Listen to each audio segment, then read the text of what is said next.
Welcome to the February 19th, 2026 board meeting for the Rutherford County Schools District. We'll be opening the meeting with a brief moment of silence or prayer and the Pledge of Allegiance to the United States flag. No one is required to participate or be present for any of these, and being in this portion of the meeting is completely voluntary. This week we have Mr. Butch Vaughn with our prayer and pledge. Please bow your heads. Heavenly Father, we just lift up all of our students to you. And we just ask that you guide them through this school year with your wisdom and grace and help them to learn and grow and achieve their best. We pray for our teachers. Grant them the patience, the inspiration, and the strength to educate and nurture the students. May they feel your support in their classrooms every day. Dear God, please give parents the strength and wisdom to support their children throughout this school year. Help them to be a source of encouragement and love. In your Son, Jesus' name I pray. Amen. Amen.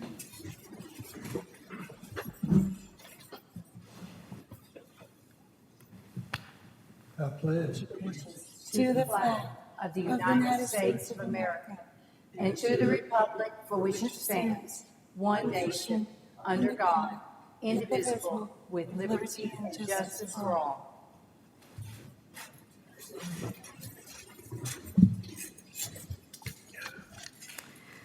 First up, we have the approval of the agenda. I'll entertain a motion. Thank you, Mr. Vaught. Thank you, Mr. Vaughn. All in favor say aye. Aye. I'm sorry, Ms. Sharp. It seemed to be, I was trying to split hairs. Okay, thank you. Motion passes. Next, we have the approval of the consent agenda. I'll entertain a motion. Thank you, Mr. Vaught. Second. Thank you, Mr. Vaughn. All in favor say aye. Aye. Any opposed? Motion passes.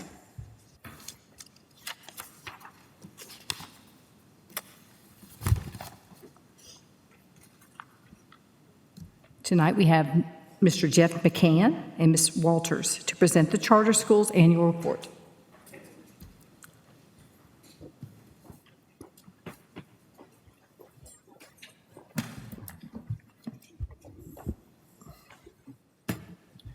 All right, thank you, board members, for your time this evening. We really want to be respectful of your time and be as concise with this report as we can, but this is our first rodeo with our first annual report, so we're going to take our time and answer any questions that you have. So please feel free to stop us as we go, and we can provide some clarifying information that may or not be evident to you in the report.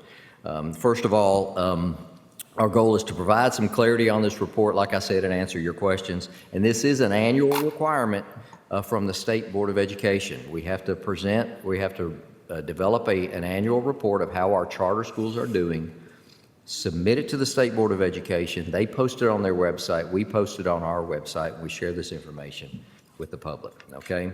Just remember, our job as an authorizer is to monitor the outcomes of our charter schools with allowing as much autonomy as we can to their inputs. And this is a big part of monitoring those outcomes is to annually analyze their performance, okay?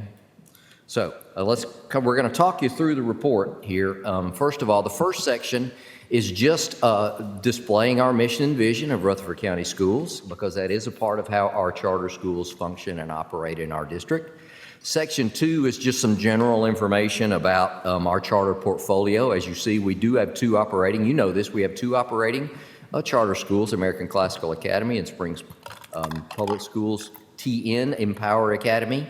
You have approved an additional charter school to open in the fall of 26, Nova Smart Academy. I will say this before we move on.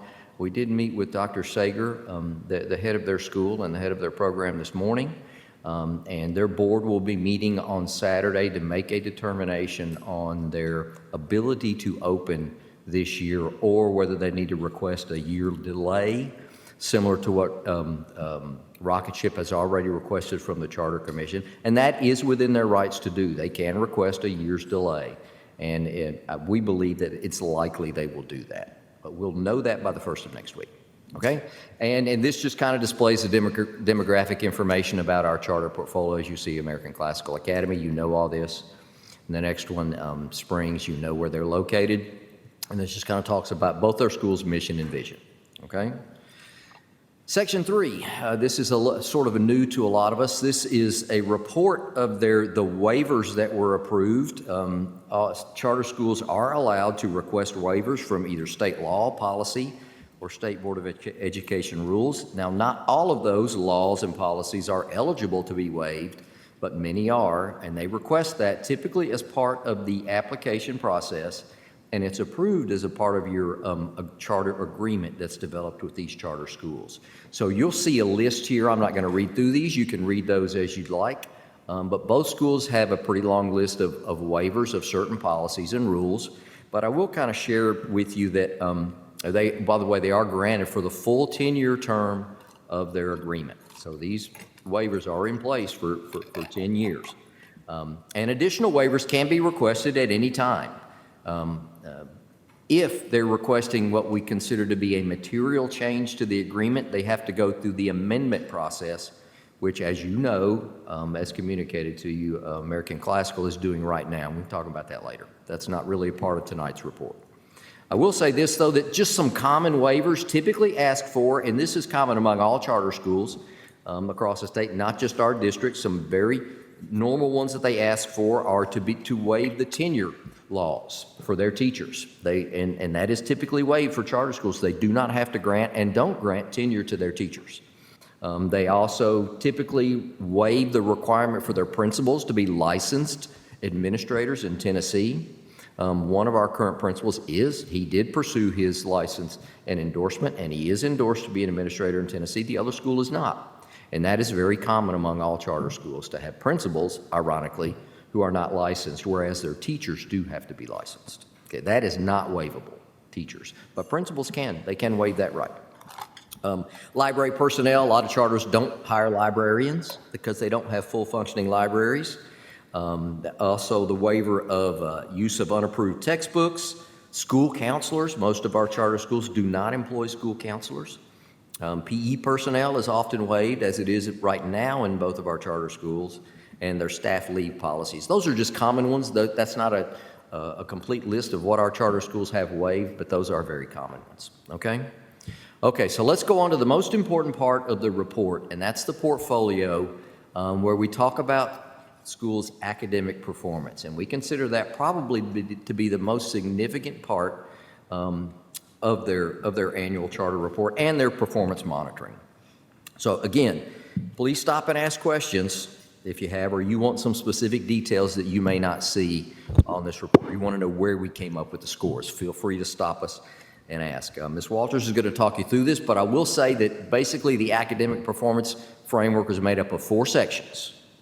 Okay, and you can see the percentage weight that goes with each section. Student outcomes can be anywhere from 25 to 35%. We count them as 25%.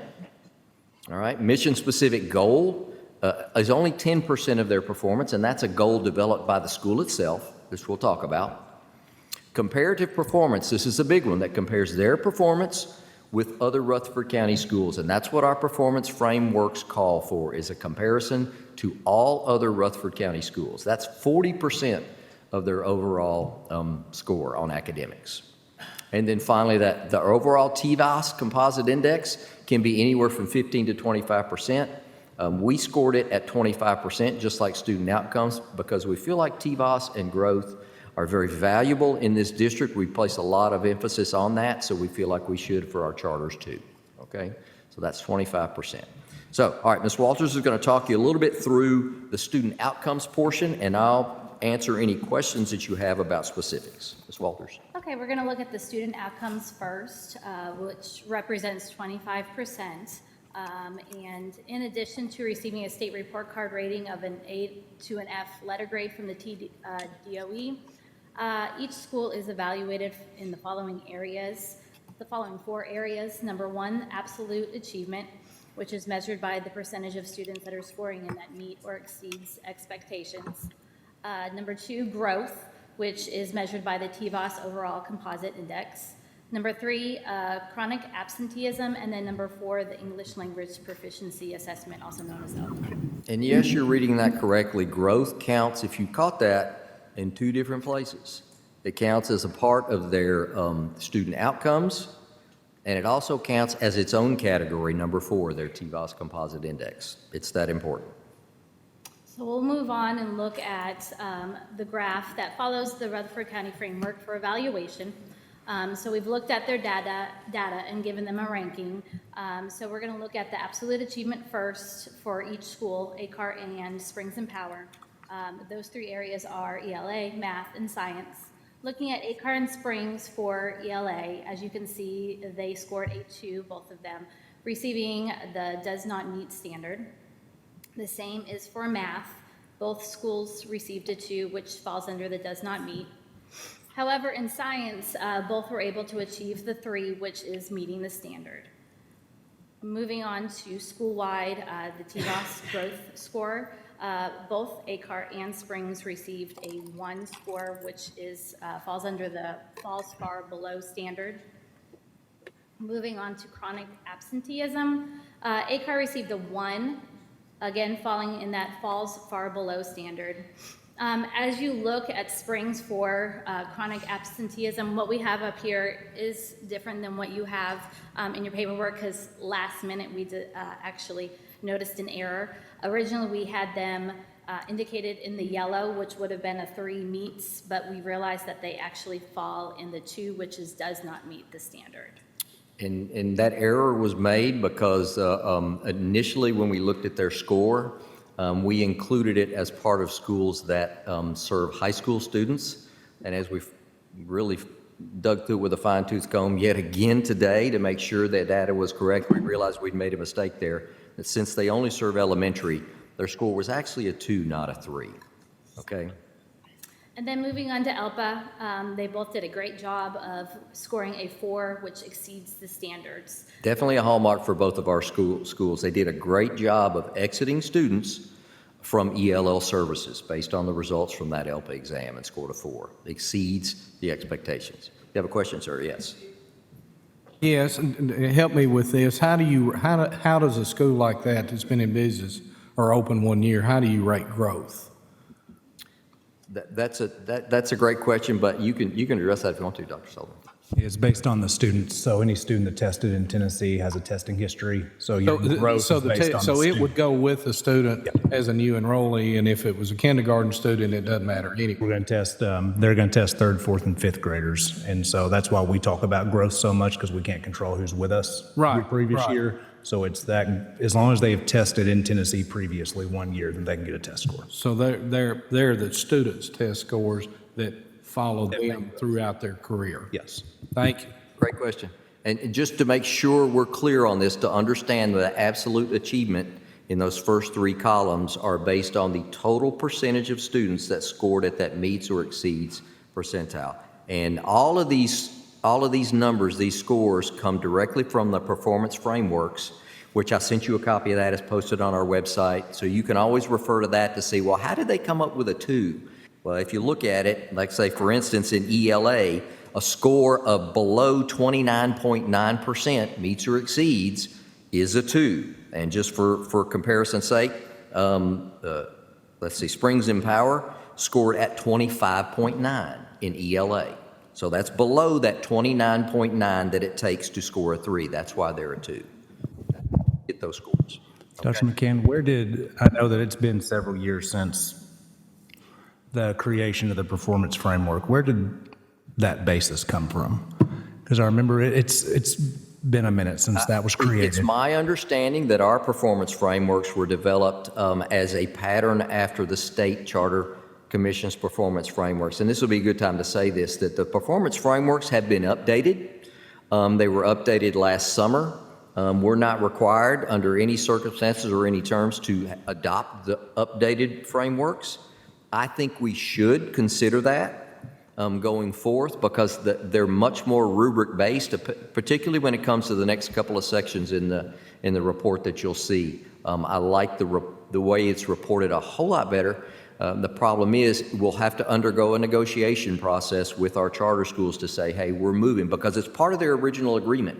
This particular framework, it's an exhibit in their original agreement. So if we want to adopt the new one, we have to engage in a discussion with them to say, hey, we'd like to adopt this new one, and here's why. So did the State Board of Education adopt a new one? Yes. Are we using their old one then? We're still, ours is patterned after their old one. Okay. Yes, Yeah, we have that's not what I thought. changed ours.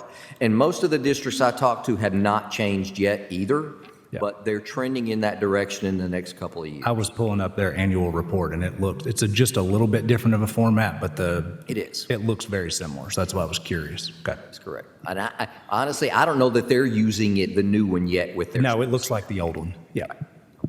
Ms. Maxwell? Yes, Mr. Tidwell. So as far as this new reporting, both boards would have to agree, our board would have to agree for the amendment to their current contract, then their board have to agree to the same?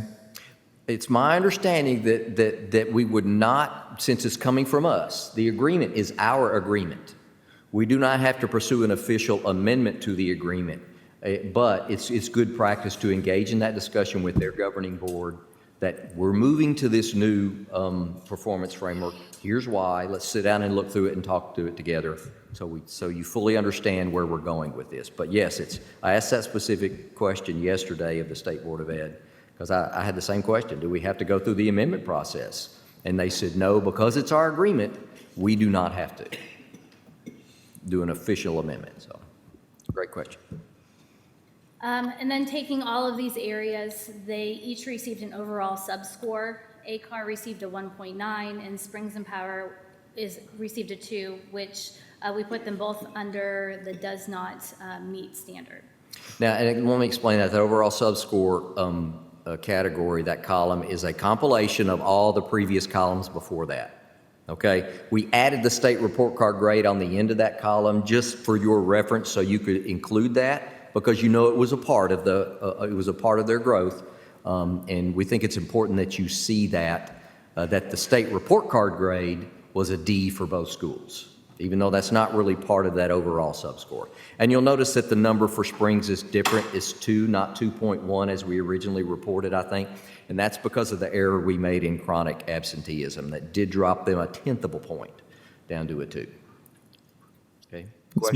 Questions about the academic performance? Yes. Yeah, I got a couple questions about that. I know that whenever they were looking for a place for these charter schools, they chose some locations that were more challenging. So do we see that in the schools, the public schools that we have around that area? Do we see these same types of scores? Some we do, some we don't.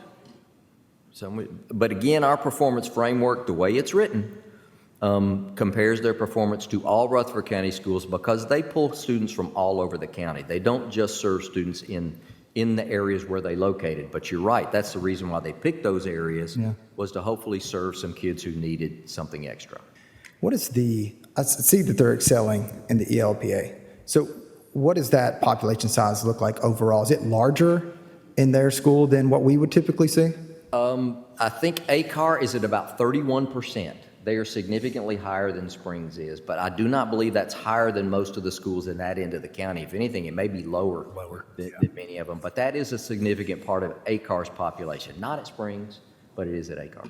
And I appreciate that information. I also think they made a change in management or their headmaster. Do you have any information about that? Where are we at on that? Sure, I can share that with you if you'd like. American Classical did ask for the resignation of their head of school last semester, and they received it. His resignation was effective December 31st.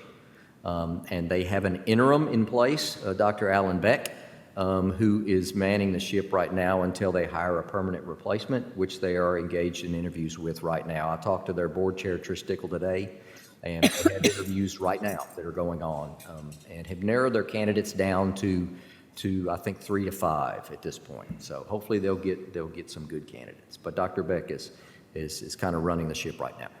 Thank you. Yes, go ahead. I do want to point out this framework is tough. Really it's is. tough I think the state designed it that way since there is no really instructional oversight. Some of our schools would struggle on this framework. The difference is you have district oversight to go in and make changes. I greatly appreciate ACAR looking to see that things weren't going in the right direction and taking that step. So that means a lot because ultimately their scores, they're a Rutherford County school, and so it means a lot, so I appreciate that. And I told Ms. Stickle that today on the phone, that we do recognize that they are making concerted efforts to right the ship and get things going in the right direction. And they really are. They really are putting in that effort. It's going to take some time.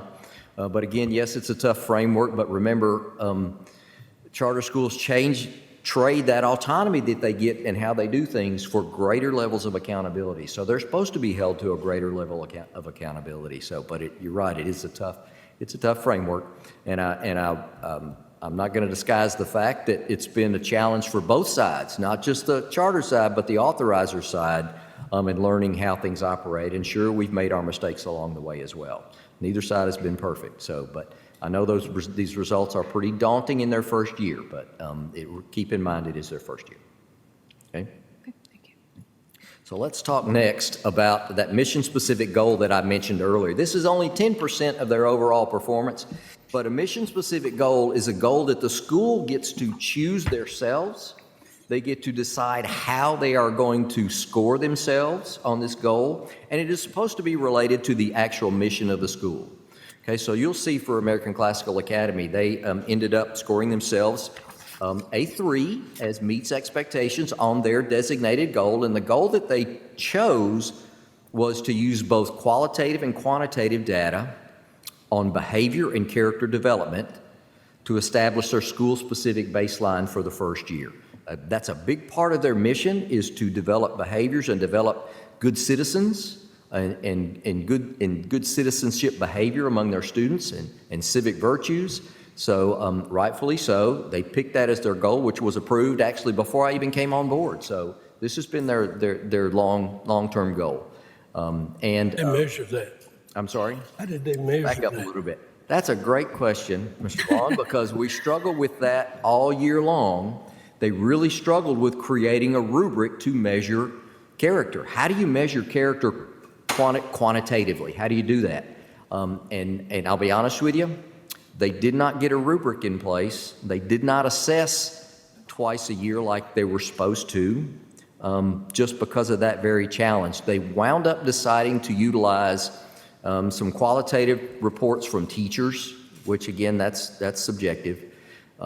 But they used some quantitative data by looking at their suspension rate, which was only 4%, which is excellent. It's 1% lower than the Rutherford County suspension rate, and their chronic absenteeism rate. They looked at both of those and used those figures to determine that they felt like more than 80% of their students demonstrated such behavior, and so they scored themselves as meets because they determined that 80% meets the expectation, doesn't exceed it, but it meets it. And let's take a look at what some of those goals were. They had goals based on courage, moderation, responsibility, and prudence. You can read through those if you want to see what they were looking for in each one of those, but again, those are very difficult to measure. They're very difficult. So they did struggle all year long with the best way to measure this, and they finally came up with, okay, we're going to look at their discipline and attendance. Okay? Because they felt like both of those were key indicators of good citizenship. Okay? Now, Springs chose a purely quantitative approach for academic performance based on the results from iReady. They utilize iReady a great deal to assess their students' progress and to help provide interventions for them, and they ended up scoring themselves per their self-developed rubric a 4. It exceeds expectations. Let's take a look at that real quick. What that means is, and where they set their rubric, and you can kind of see in that chart in the middle, that meets and exceeds got flip-flop for whatever reason, but to meet the goal, they wanted to match the stretch growth goal of students across Tennessee. They felt like if they met the same goal or their stretch growth equaled Tennessee, then they would meet the goal, but if they exceeded it, that they would exceed the goal. And they did determine they exceeded the goal. And let's take a look at those numbers just real quick. You'll notice that their results on iReady showed really strong growth in reading, 26% over the year, math, 33% growth over the year, and their progress toward their annual typical goal, they had an overall growth of 64% from fall to spring, which in reading, and in math it was 71%. So they felt really good about their growth. If you compare it to across Tennessee, Their reading proficiency overall in Tennessee was 52%, Springs was 59%. They also had a much lower percentage of students that finished in that red category, which is low, the low performers, 24% to 7%. Now, you'll notice in math, their performance matched exactly growth across Tennessee, 48%. But again, their percentage of students that finished in that lower red category was only 7%. So they felt like they exceeded their goal, and so they scored a 4 on their mission-specific goal. Okay, let's take a look. I'm going to have Ms. Walters is going to talk to you through their comparative performance chart. Remember, this compares their performance to Rutherford County's performance. Okay, and again, the scores are based on what is determined by our performance framework. Go ahead. Yes, it compares, like Dr. McCann said, their school to Rutherford County, the percentage of students that met that meets or exceeds on the subject. So the 3 subjects that they were tested on were ELA, math, and science. We'll go ahead and look at ACAR first. We'll look at the percentage difference. In ELA, it was 21.4%. Math was a difference of 32.3%, and science was a difference of 22.3%, which scored each subject at a 1 and labeled it falls far below with a subscore for ACAR of a 1. For Springs, looking at each subject again, the difference for ELA was 20.9%, math was 22.7%, and science was 17.1%. Again, scoring each subject at a 1 at that falls far below and giving them a subscore of 1. Yes, sir. Yes, Mr. Vaughn. You know, some doesn't match up. It's looked like where they had the mission-specific goals, Okay. where they had the percentage of growth. And overall growth, say, for reading and math, I mean, it's especially in reading is 64%, and math is 71%. Man, where did they start at if they're all level 1s now? I mean, to me, they didn't exceed very much. That's a great point, and we had this conversation with the school, and they kind of brought it up as they were a little dismayed at how poorly students performed at the beginning of the year. They were a little shocked by that as well. So even though they grew that much, they had a long way to go. Yeah, right. But again, iReady does not necessarily, it usually is a great predictor of how students will do on TCAP, but it's not an exact predictor. And I can, remember, iReady is very much a skills-based assessment that assesses their skills, whereas TCAP assesses their knowledge and performance on standards, Tennessee state standards. And I really think that is where we're seeing the biggest challenge for both of our charter schools is their knowledge and instruction as related to Tennessee content standards, because that's what they're measured by. You think part of the thing that they got waivers on textbooks. I mean, to me, that'd be a flag if I was going to be evaluating all this, because it seems like they're not being taught the same standards that our kids are. Right. And that is a very logical conclusion. Since I've been in this position, honestly, the review committee for any charter school that has applied to us, that has been a key factor we've analyzed very carefully as to what they are choosing for their materials and why are you choosing things that are not on the state approved list. And I don't know if you remember back to last year, but that came up, and both schools came back with their revised plans and updated their materials to only pick things that were on the state approved list. So I see your point there, and that has been a focal point for us. So I get it. Especially with these both of our two charter schools, their leadership came from out of state. So naturally, they would not know Tennessee content standards. And, based on the teachers that they hire, they might have some challenges in that area too. Yes, Mr. Rosales. Yes, thank you. We use the universal screener for reading. What do we use for math, for diagnostic? I know we use Same. the universal screener. Yeah, we have to. It's a state law that we have to do universal screening up to 3 times a year, depending on what grade they're in. Yeah. So if they're relying on the skills-based test skills, or they're not looking at finding something different?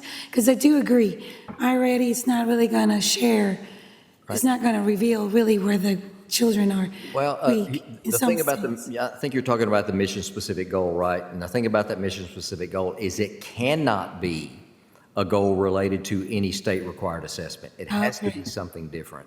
Something That- different. And that's why they choose iReady and why ACAR developed their own based Oh, on character. okay. It cannot be something that's already measured with state assessments, which the universal screener that we use across the state would be, so, and TCAP as well.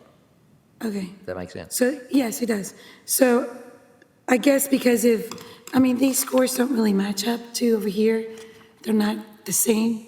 Agreed, So agreed. I don't want to say anything negatory, but it just seems like that's not the appropriate Right, assessment. but again, you're talking about the difference between skills-based and standards-based. And Right. in schools across Tennessee are measured based on standards, their performance with Tennessee content standards. Right, but it's not really showing a diagnostic view of where There's, the student may be. Agreed. Because then agreed. it'll be a different scoring. That's my opinion. Okay. Yeah, you know, I don't know anything about English. My English teachers will tell you that, but, math is math, regardless. Well, you would think so, wouldn't you? Yeah, I mean, unless it's changed. Right, right. But it could be that they're not addressing grade level standards at the right time, because there are different math skills and standards at each grade level, and they may not be rigorously enough instructing students on that grade level standards. And again, it's a learning curve for them too, learning what those grade level standards are too. Sometimes that takes a while. And it's also the first year too, so there's still a lot of growth Yep. in the first year. Agreed. Are they open to help? That is not within the parameters of our job as an authorizer, is to provide instructional assistance. They have autonomy, and that is not within our wheelhouse. Even though they're under our umbrella, we don't have. That's correct. Again, we evaluate their outcomes, not their inputs, not how they do it, but what the results are. Okay? And again, that's the reason to create a charter school to begin with, is so you can approach things how you want to do it. But again, there's accountability there and high levels of accountability, that it's our job as an authorizer to oversee and to monitor and to take action if they're not performing like they should. Is ACAR using iReady as well? They used Ames Web. They use what? Ames Web. Oh, Amesway. Oh, okay. They did. So they're using the same thing we use. Any other But they also use, I think they also use NWEA MAP, which is a very common diagnostic tool or screening tool used by a lot of charter schools. It's very common. Okay. I tell you, I don't know, I guess I got a real concern about these scores. These kids are ours, and eventually they're gonna come back to us. And if they can't perform any higher than this, to me, they gotta step it up. But, that's a real concern for me, it's just. Sure. But, if the board decides they need to send that message, then, there's ways to do that, okay? And then the last part of the academic performance is just a reflection of their TVOS scores. Like we talked about, both scored a composite or a index of 1, which they're both level 1 schools. They fall far below the expectations in the performance framework. So here are their total scores for the academic program. All right, so and this is a very important number for you to consider.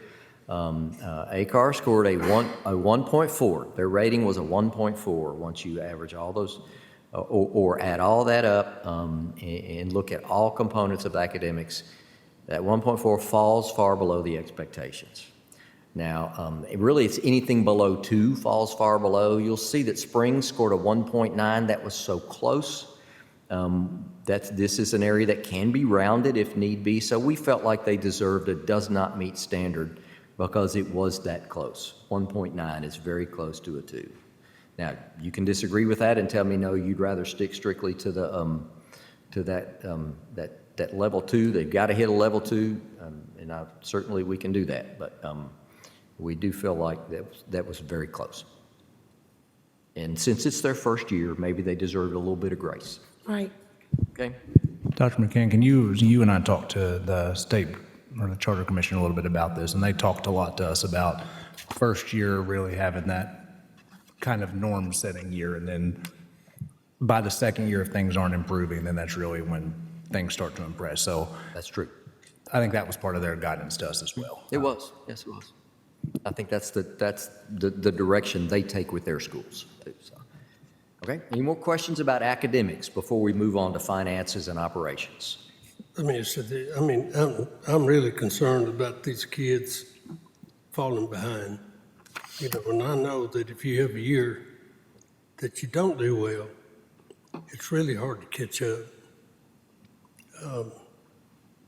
I just hope they realize how important it is, you know. I know we do, so. Well, I will say this, that I communicate quite a bit with ACAR's governing board, especially their board chair. And yes, they are very serious about it, and they are aware. They realize what their shortcomings are, and they're adamant about fixing that. I don't communicate much with Springs and Powers governing board. Their board has changed quite a bit in their first year, and they've had quite a turnover. And their board chair typically, whenever I can send communications, doesn't typically respond. But I do get a lot of response from ACAR. Would it help us to meet with them, with you? You could decide to do that if you wished, but it probably should go through me if there's questions you have for them first, or things you want them to do or provide you. I'm happy to do that. We want to maintain a positive relationship, two-way street between the two. We do want to keep that relationship good, okay? She said they don't communicate with you very well. That's true. Okay, so let's go on to financial performance. And, you know, again, I'm not an accountant, so, but we sat down with our special projects accountant in Brian's office, and she has helped us quite a bit in understanding and interpreting the numbers from there. And this is all based on their annual audit report, okay? Their fiscal year 25 audit. Can I interject real quick? We've asked the State Board of Education for help here because we are the largest school district that has an authorized charter school that is audited by the State Department or by the Comptroller's office. And so every other district that has a charter school, it has a third party auditing them. And so we've had conversations where there have been amendments you guys have had to approve, moving money to different places. Then we go to the county commission, and then we have to come back and do another one. So we've asked them to please give us some rules because it looks like neither side knows what's going on, and that's not good for charter growth or school choice growth when there's not a clear path. From our standpoint, we don't want to get an audit finding, and I know the schools don't want to get an audit finding for something that they did just because we didn't know what the rules were, because the state truly hasn't had a school district that they audit have a charter school under them yet. And so that is something we are working with. Metro, Memphis, Knox, Hamilton, they are all audited by third parties. Is that correct, Brian? We are the largest district the state comptroller audits. And so they've not had this guidance yet. And we had a great conversation with the Charter Commission, with State Board of Education members about updating some guidance so that we can get clear guidance to give to our schools as well. So we've had 2 meetings with them, and it's gone really well. So I just wanted to provide that because this has been tough. It has been very tough. And it's been tough on them meeting deadlines because I know that's going to be a lot, but that's probably for me the biggest concern is we've got to have some help in meeting deadlines. Agreed. Both of our charter schools employ a back office finance company who seem to have their act together and who are doing most of their accounting work. However, the audit has to be done independently, and ironically, American Classical Academy went with the same auditing firm that we use, Crosland, to develop their audit. So there's some consistency there. So, I would encourage you to refer back to that performance framework for descriptors about each one of these categories and what they mean. But again, I'm happy to explain as much as I can to you as we go through it. But you'll notice for ACAR, they're new term indicators, which is basically, the way I understand it, kind of measurement of how they did over the first year. There are several areas of performance. First of all, that current ratio. And current ratio, and I can kind of give you just a quick definition of that, is their current ratio is determined at their current assets divided by their current liabilities. Okay? And their score ended up being 0.61, which falls far below, according to our so clearly their liabilities outweighed their assets by a good bit. Unrestricted days cash, which is their total expenses divided by or minus their depreciation, divided by 365 days, was a negative number. So they have negative days cash on hand, which falls far below. Their enrollment variance, which ironically also is part of the financial audit report because that helps determine the money that they have coming in. And their end of year ADM was 202 versus the number that they put on their original budget for year one, which was 393. So that enrollment variance came out, which is the June 30 ADM divided by their projected budget for that June budget, at only 51%, which falls far below. So they hit 51% of what their budgeted enrollment was going to be, and which falls far below. What was the ADM for projected again? I'm sorry? The ADM for the projection for the enrollment, it was 300 something. It was 393 is what they budgeted. Right, budgeted. They ended up, their end of year ADM at 202. 202, yes. Okay? I got that. And then sustainability indicators kind of, I think, if I understand this correctly, Brian, kind of reflects their outlook going forward, and their total margin, which is their change in net position divided by their total revenues, was a negative number. Falls far below. Their debt to asset ratio was a 1.57, which falls far below. Anything greater than a 1.0 is considered falls far below, according to our performance framework. All right. Their debt service coverage ratio, negative 2.1, which does not meet. Incidentally, they have a $96,000 debt which comes due June 26th, which is a rental on their facility. If I understand their audit report correctly, they did not pay rent the first year because they did not have a contract to have to start paying that until the end of school year 26. Okay? And their unrestricted net position falls far below, and their total margin by school, which is also reflective of a 3-year pattern, which they don't have yet. At the moment, just simply does not meet because it's negative. Okay? All right, let's take a look at Springs, and you'll see in Springs' report that it is all pending because they have not submitted their required annual report as yet. And I think I've shared communication with you from Mr. Wickwire, their principal, about why that is and what's going on.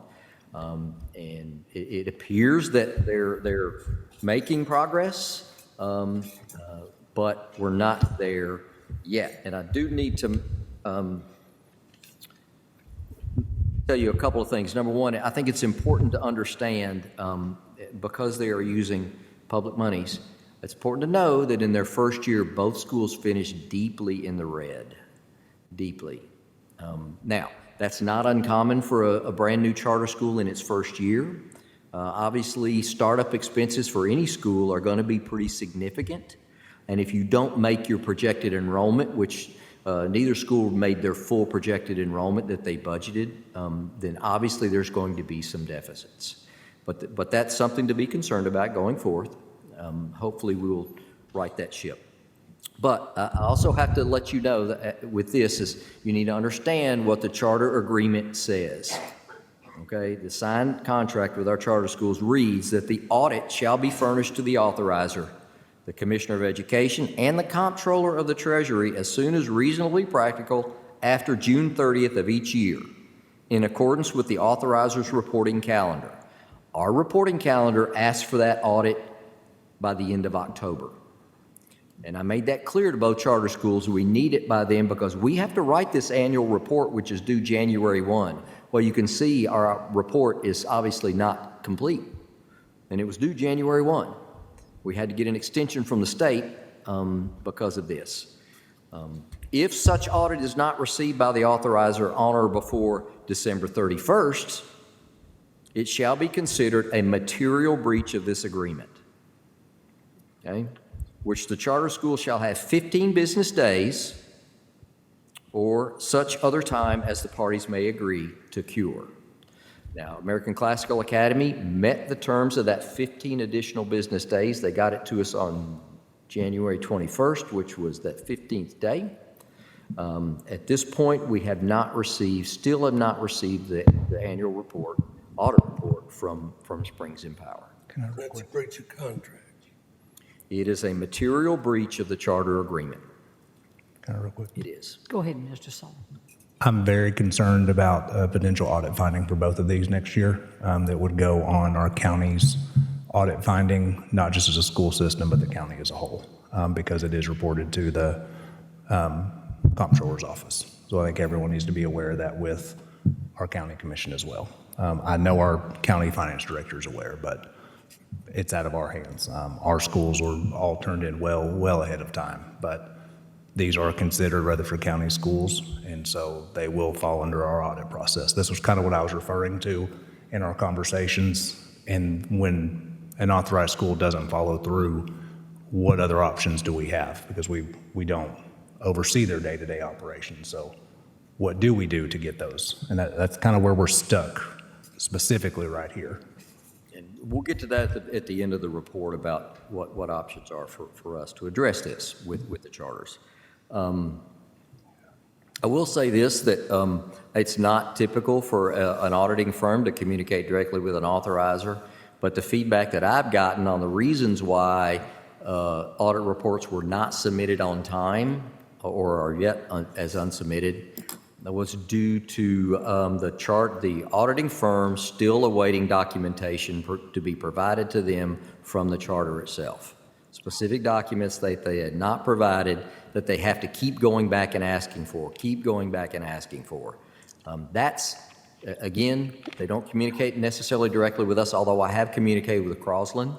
But that is the feedback that I am getting, is that it's because they don't have all the documents they need. Now, yes, your first year auditing a school, it's going to take a while to put everything in place, to get everything aligned up, to get your, going forth. Let's hope that's not the issue anymore, but still, they've had since June 30th, and here it is, February 19th. And we don't have... In the corporate world, it's pretty bad.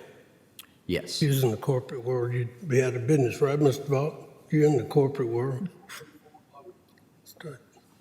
So anyway, that's where we stand financially.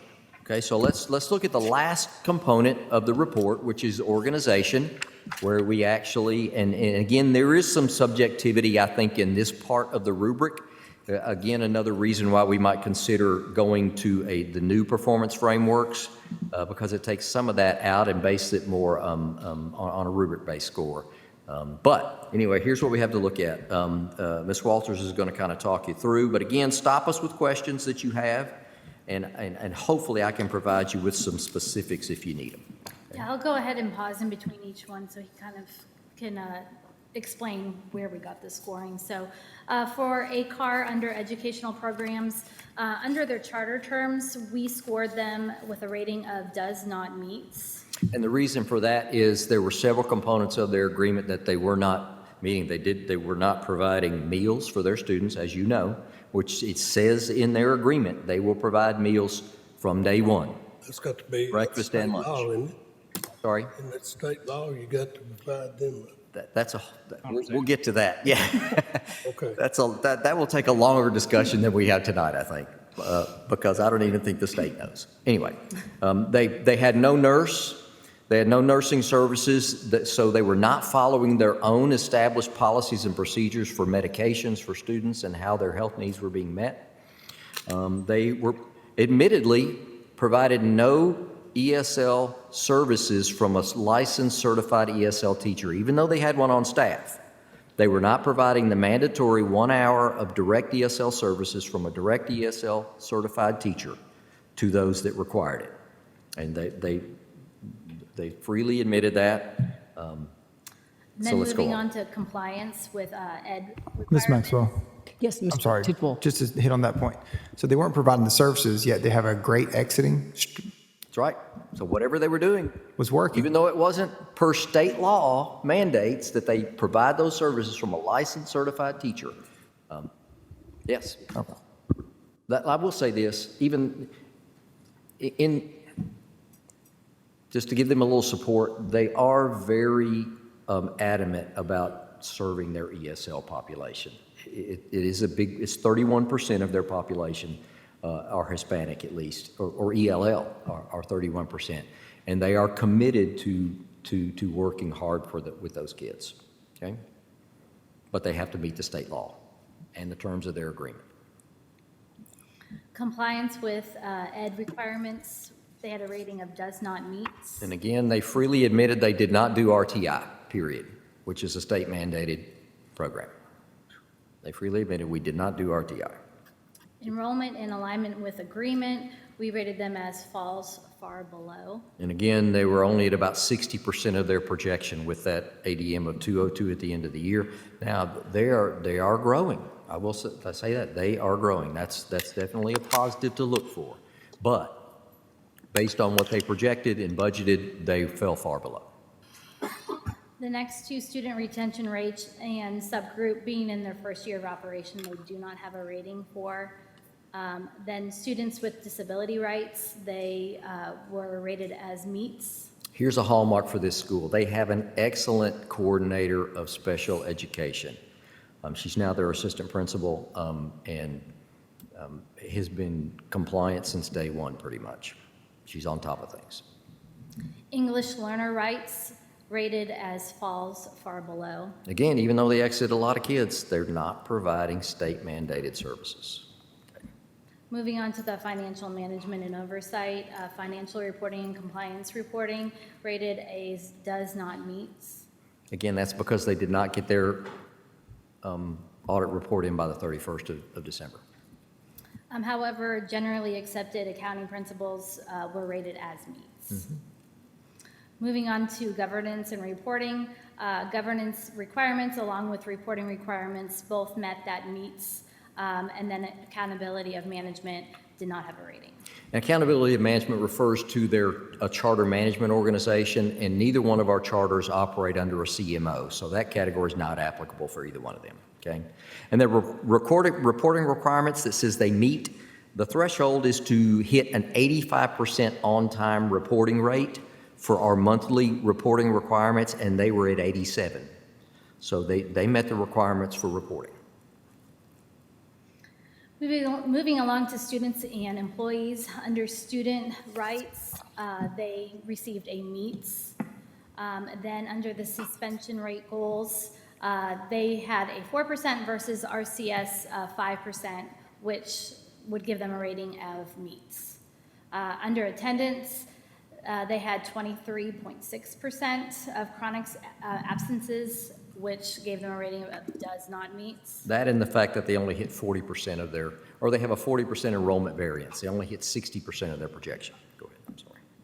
Credentialing does not meet. They received a does not meet. And that is because the majority of their teachers were not licensed, and they did not obtain the correct waivers and permits until spring of '25. It took almost all year to get their waivers done. And employment rights and background checks both received the meets rating, and teacher retention being in their first year, they did not receive a score for that. School environment, facilities, and transportation, along with information handling, both received a rating of meets, where that health and safety received a rating of falls far below. Again, because of no school nurse, they were not following their own established health procedures. And the last one, other obligations, received a rating of does not meet. Yeah, based on that site visit report that I furnished you guys last spring, there were just too many contractual things that they were not meeting based on what we just discussed. This is kind of almost a summary of this section. There were just too many areas that they were not meeting the tenets of their agreement. That's why we scored them as does not meet. You said they were growing. I don't remember off the top of my head. What is their total enrollment? They're up At the to end of about the year? 400 now. They're at 400 now? Okay. 402, I think, was the last number I saw. Okay. Ms. Maxwell? Yes, Mr. So you're saying let me go back to this other page. Their average daily enrollment was 393 was what they were budgeting for, but it ended up being 202. Was that to start the year or end the year of 2025? That's end of year. End of year Their 2025? ADM June 25 is 202. June 25. All right. And then their current, you said, was above 400? They're at about 402 now. Okay. Thank you. What grade, was it sixth grade they added? They did add sixth grade this year. They'll be adding seventh grade next year. Are they going through 8? I'm Or K sorry? through 8? They'll eventually be a K-12. ACAR will be, but Springs will be a K-8 in another year. Moving on to Springs, under the education programs, under their charter terms, they received a meets along with compliance of ed requirements and enrollment in alignment with agreements. Because they were offering RTI, ELL services. They had certified teachers for that.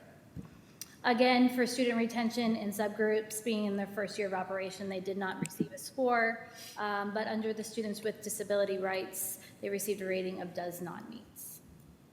And then along with their English learner rights, they received a rating of meets. And I'll comment on the students with disabilities rights.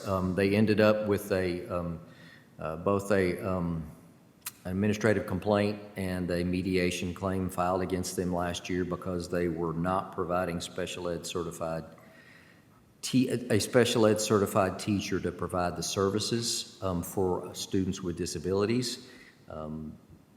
Unbeknownst to us, their plan changed after the year started, and they lost whoever they had lined up. It actually was an outside contract agency was supposed to provide their special ed service, and they lost the person through that company that was supposed to do that and did not notify us, so we had no knowledge of that until an administrative complaint was filed about December.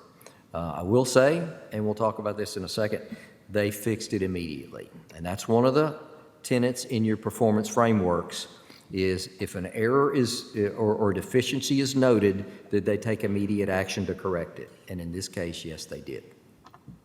But again, the fact that they went that long without certified special ed services caused them to be rated as does not meet. In both areas under the financial management and oversight, of course, are pending as we're still waiting for their audit. Under governance and reporting, the governance requirements received a rating of meets, as the reporting requirements fell at does not meets. It needed to have 85% to receive the rating of meets, and they had an 81. Just missed it. Yeah. And then the accountability and management did not have a rating. Again, that's reflective of a CMO, which they don't have. Moving on to students and employees, rights of students, they received a rating of meets. Under the suspension rate goals, they were at 12.4% versus RCS 5%, which gave them a rating of does not meets, along with their attendance, which was at 13.4% of chronically absent, which also fell under does not meets. Credentialing fell under does not meets. However, employee rights, background checks, both fell under the rating of meets. As far as credentialing goes, yes, they were providing instruction from a non-licensed, non-certified teacher. That again, we were not aware of that they had lost their certified teacher. I believe it was for 5th grade in October, and we're filling that position with an educational assistant, a paraprofessional, who does now have a permit and a waiver and is a strong teacher in her own right, but they are, by law, must provide licensed certified teachers. Teacher retention, being again in their first year, would not have a rating.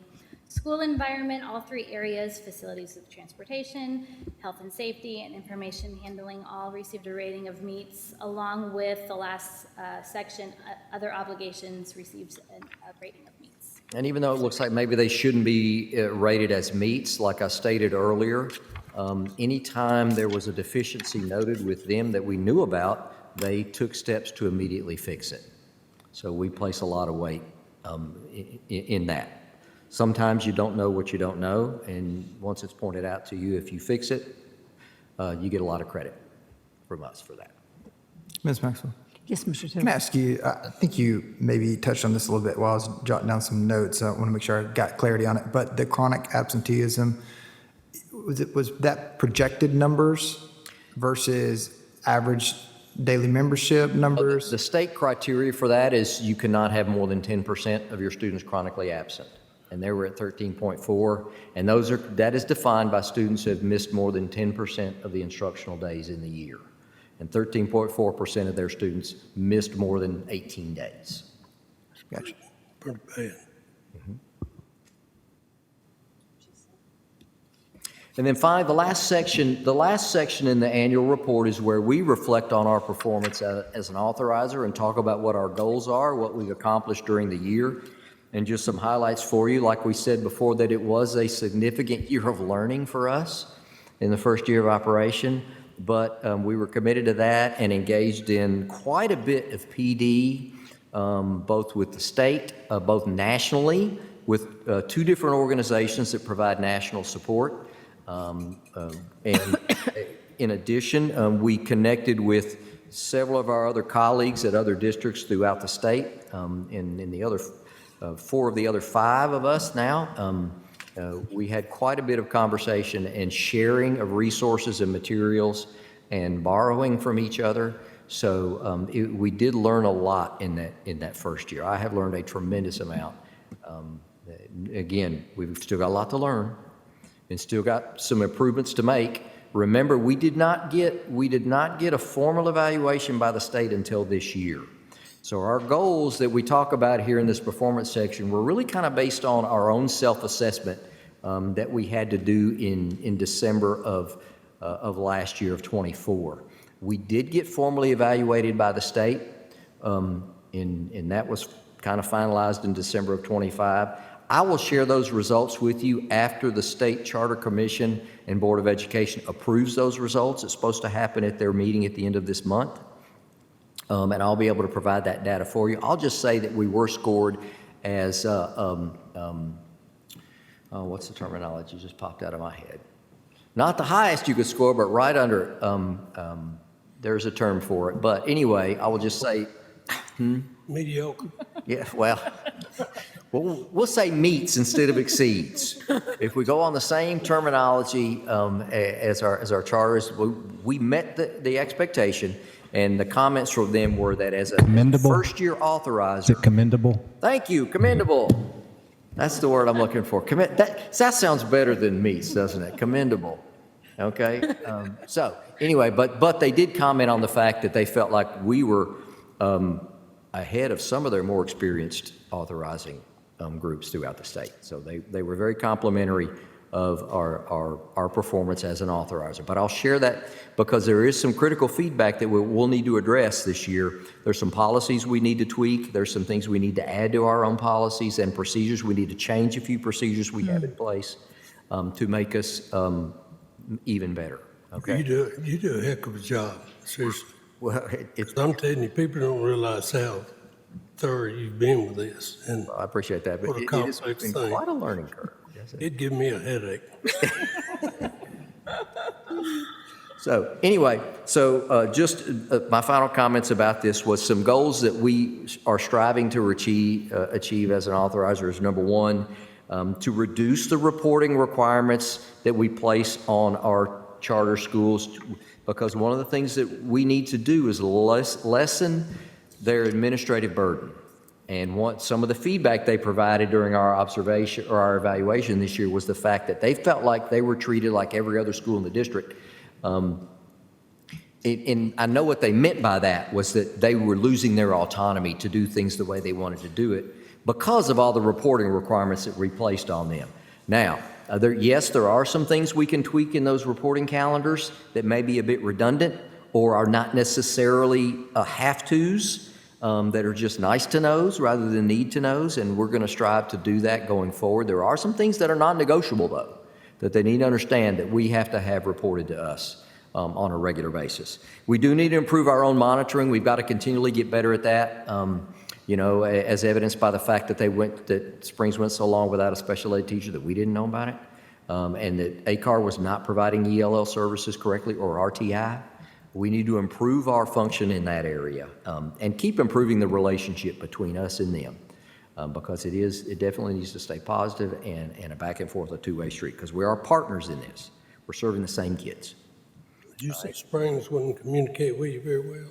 Well, I'm talking about their board. Their administration's great, and their office is great about communicating with me and us being on the same page. They really are. I would like to open up some more channels to communicate with their board, though, and I'll work on that. I will. Okay, and then just a positive for you, like we mentioned earlier, I'm going to leave you on a positive note before we talk about what we need to do, is that, enrollment growth, there's enrollment growth for both of our authorized charter schools. That's not the same for other charter schools that we don't authorize.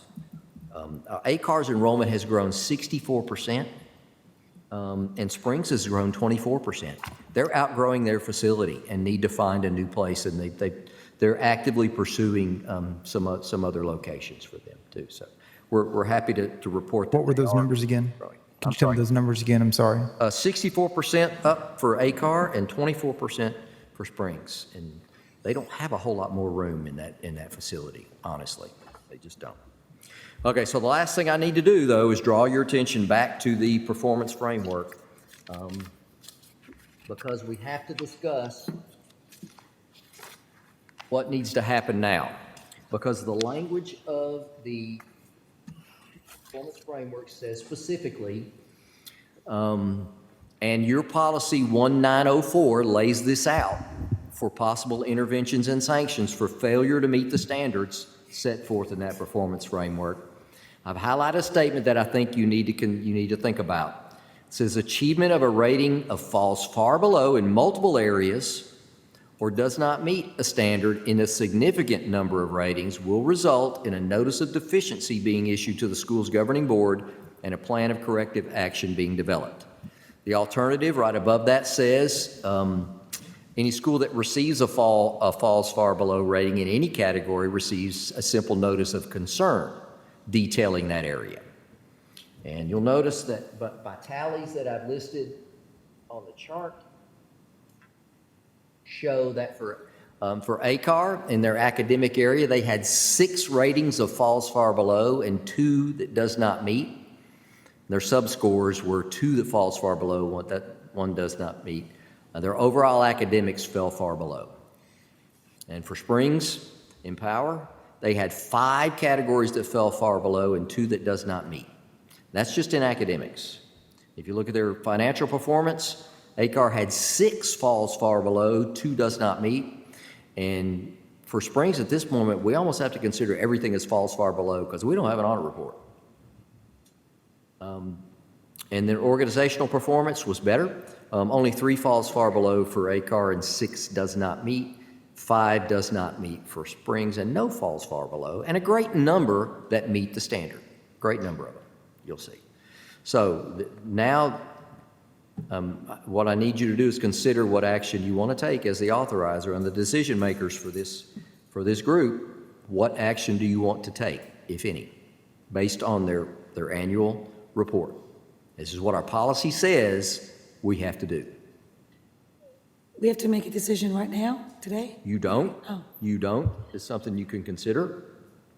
I would not recommend you delay it for very long because it's already, this is based on the school year 25, which ended last June. Can you clarify, like, what options? Sorry. I'm sorry? Yeah. Yes, our options, could you clarify what our, Yes. looks like we could do a notice of concern and then a notice. Well, in our performance front, if you look at our progressive intervention policy, we could bring that up if you want to. There's any number of levels that we can go to. The first level on the intervention policy is a simple notice of concern, and we have issued several of those to our charter schools. As you know, Springs Empower is under a notice of concern right now because of the fact that they failed to pay their required or post their required payments to Tennessee Consolidated Retirement for probably 8 months in a row. Starting last March, every month they were late in posting their payments and they incurred a penalty and have amassed several $1,000s in penalties that they've had to pay, and they're struggling financially. So we issued a notice of concern for that in December, and they have corrected the problem already. With the January reporting, they were on time. Good. They got it done Who on time. develops a plan of correction? Is that up to us or them? It's done in conjunction between the two, between the authorizer, and that's one of the things that we got marked down a little bit on our state board evaluation this year was the fact that any notice of deficiency that we did issue to one of our charters, we kind of dictated the plan that they had to follow. But it's supposed to be, they're supposed to have input in that. So it should be a back and forth discussion there. So we developed that in conjunction with each other, notice of deficiency. Ms. Darby? Dr. McCann, I know that you've said several of the things that when you notified Springs, they rectified right away.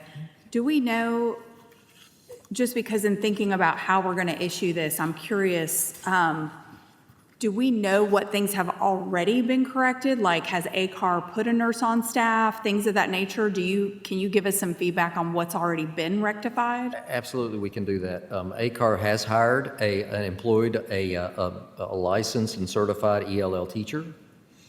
And so they have somebody in place to correct that. They have a bona fide RTI plan that they put in place at the beginning of this year. They're still working on the food service issue, and that's a whole other discussion because it involves that amendment that they are now requesting. But I will say this, that they are not requested to not provide meals. That's not what that amendment request is, okay? So let's just make that clear, that they do want to provide meals for their kids. But we'll talk about that at a later time.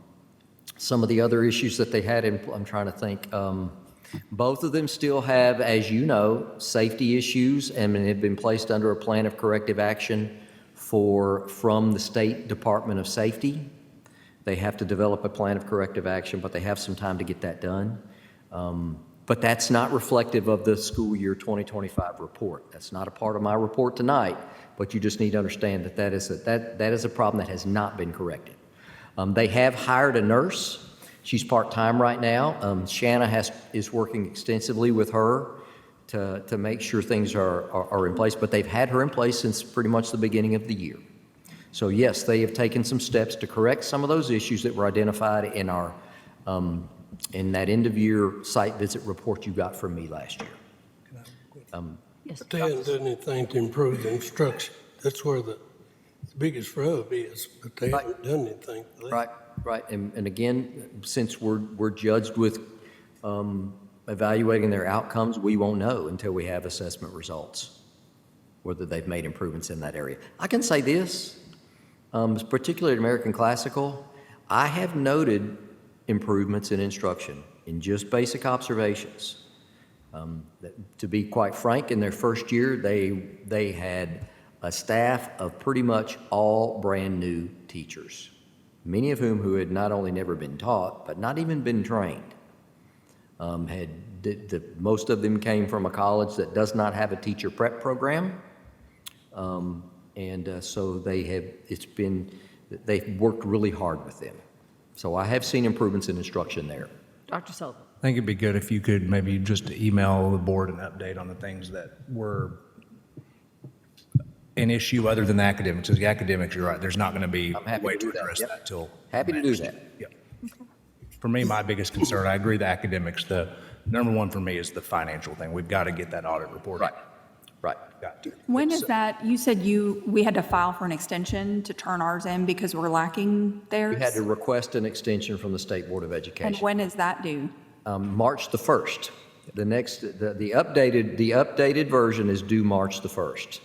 And if we don't have their audit report in time to update our report by March 1st, we'll have to either ask for another extension or it could come back to haunt us in future evaluations. I don't know. Have we had any feedback from them on whether they expect to have it to you before then? Just the latest one that I think I forwarded on to you, that yes, they think they've ironed out, because, and I may have only shared this with you, Ms. Maxwell, I can't remember, but they got an initial report not maybe 2 weeks ago saying that the auditor was possibly going to totally drop them for their lack of ability to provide a necessary document, and which meant they would have to go out and get another auditing firm and start the process all over again for fiscal year 25.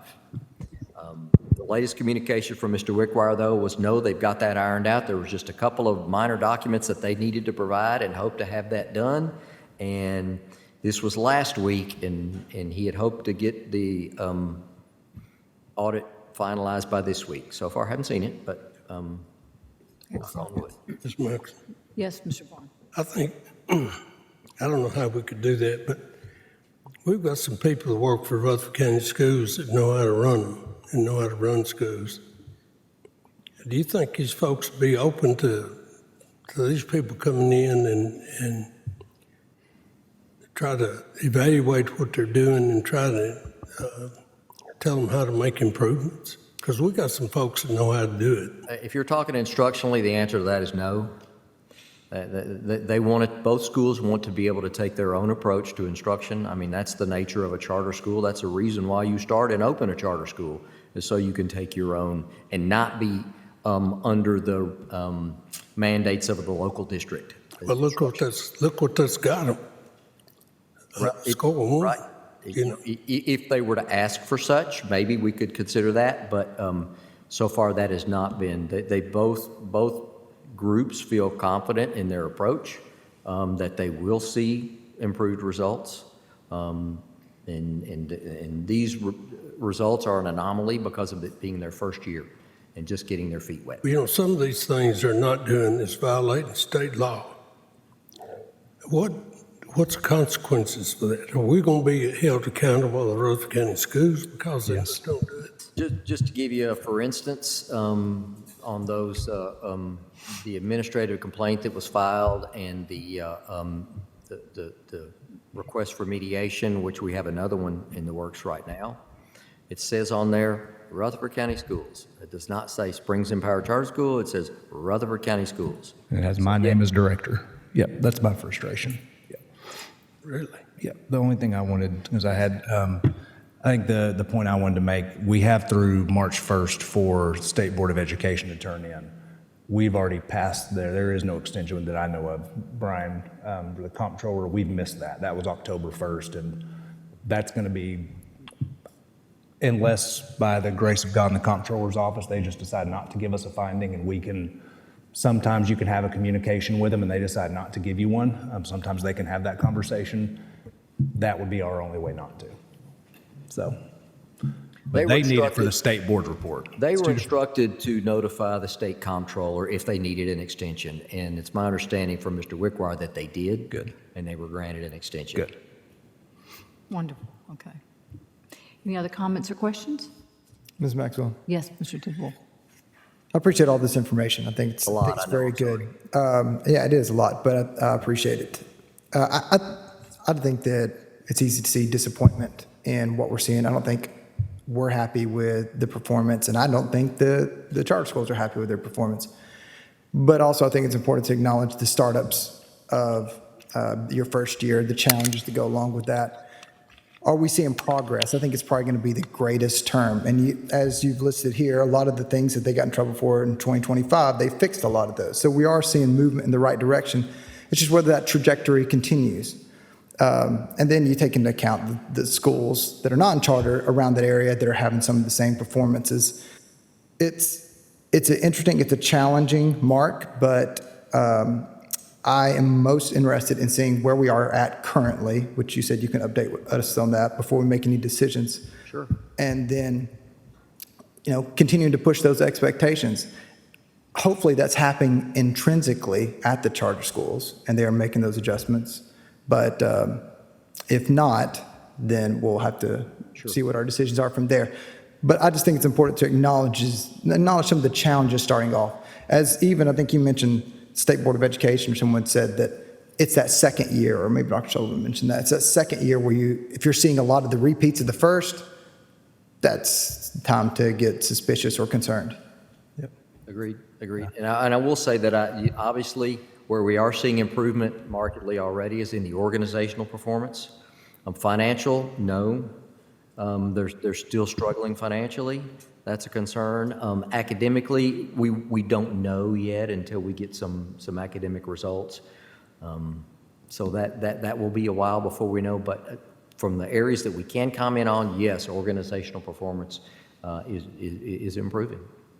Well, I know that you kept me updated on certain items and that there were some leadership changes that need to be made. Yep. And it looks like some of those have been made. Now, well, I guess we'll see with the board, and there were some changes there as well with Springs on their side, so we'll see how that turns out. So there's a lot of moving factors, and I'm curious to see what the results of those are going to be.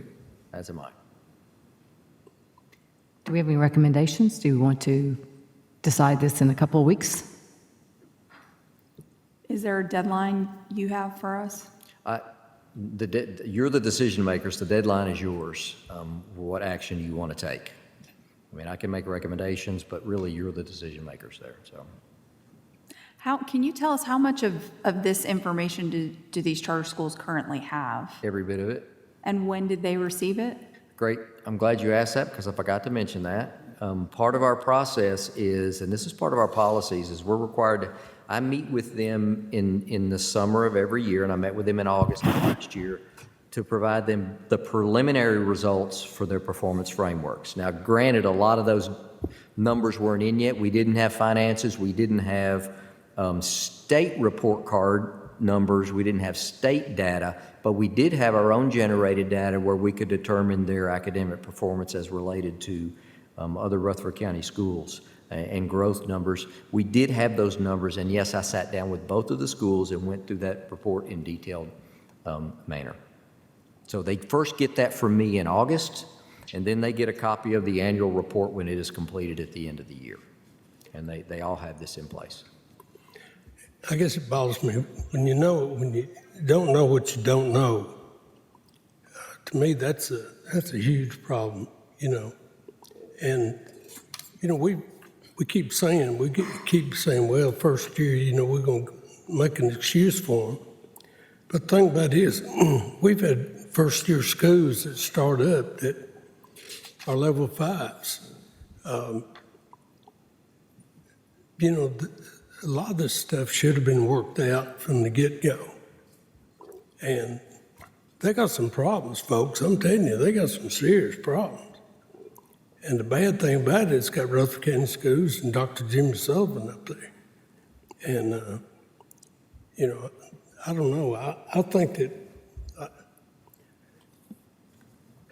you say it needs to be a cooperative agreement when you do that plan of correction. It's part of the agreement. Part of our policies here. Well, what can we do as a board, though, to get them to the table?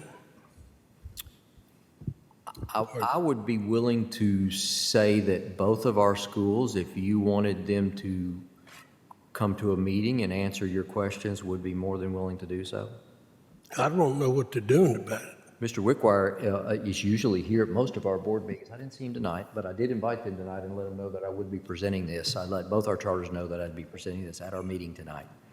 So, talking the talk's one thing, we got to walk it, somewhere down the line. So, Madam Chair, Yes, Ms. Darby.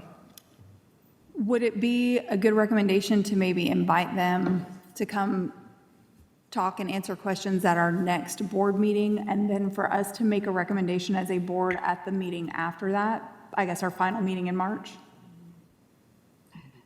Ms. Maxwell? Yes, Ms. Rosales. Yeah, I was going to say that. Can we get a report? You said that there's things that they're being correcting. That'd be great to know. Sure, I'll put that together for you.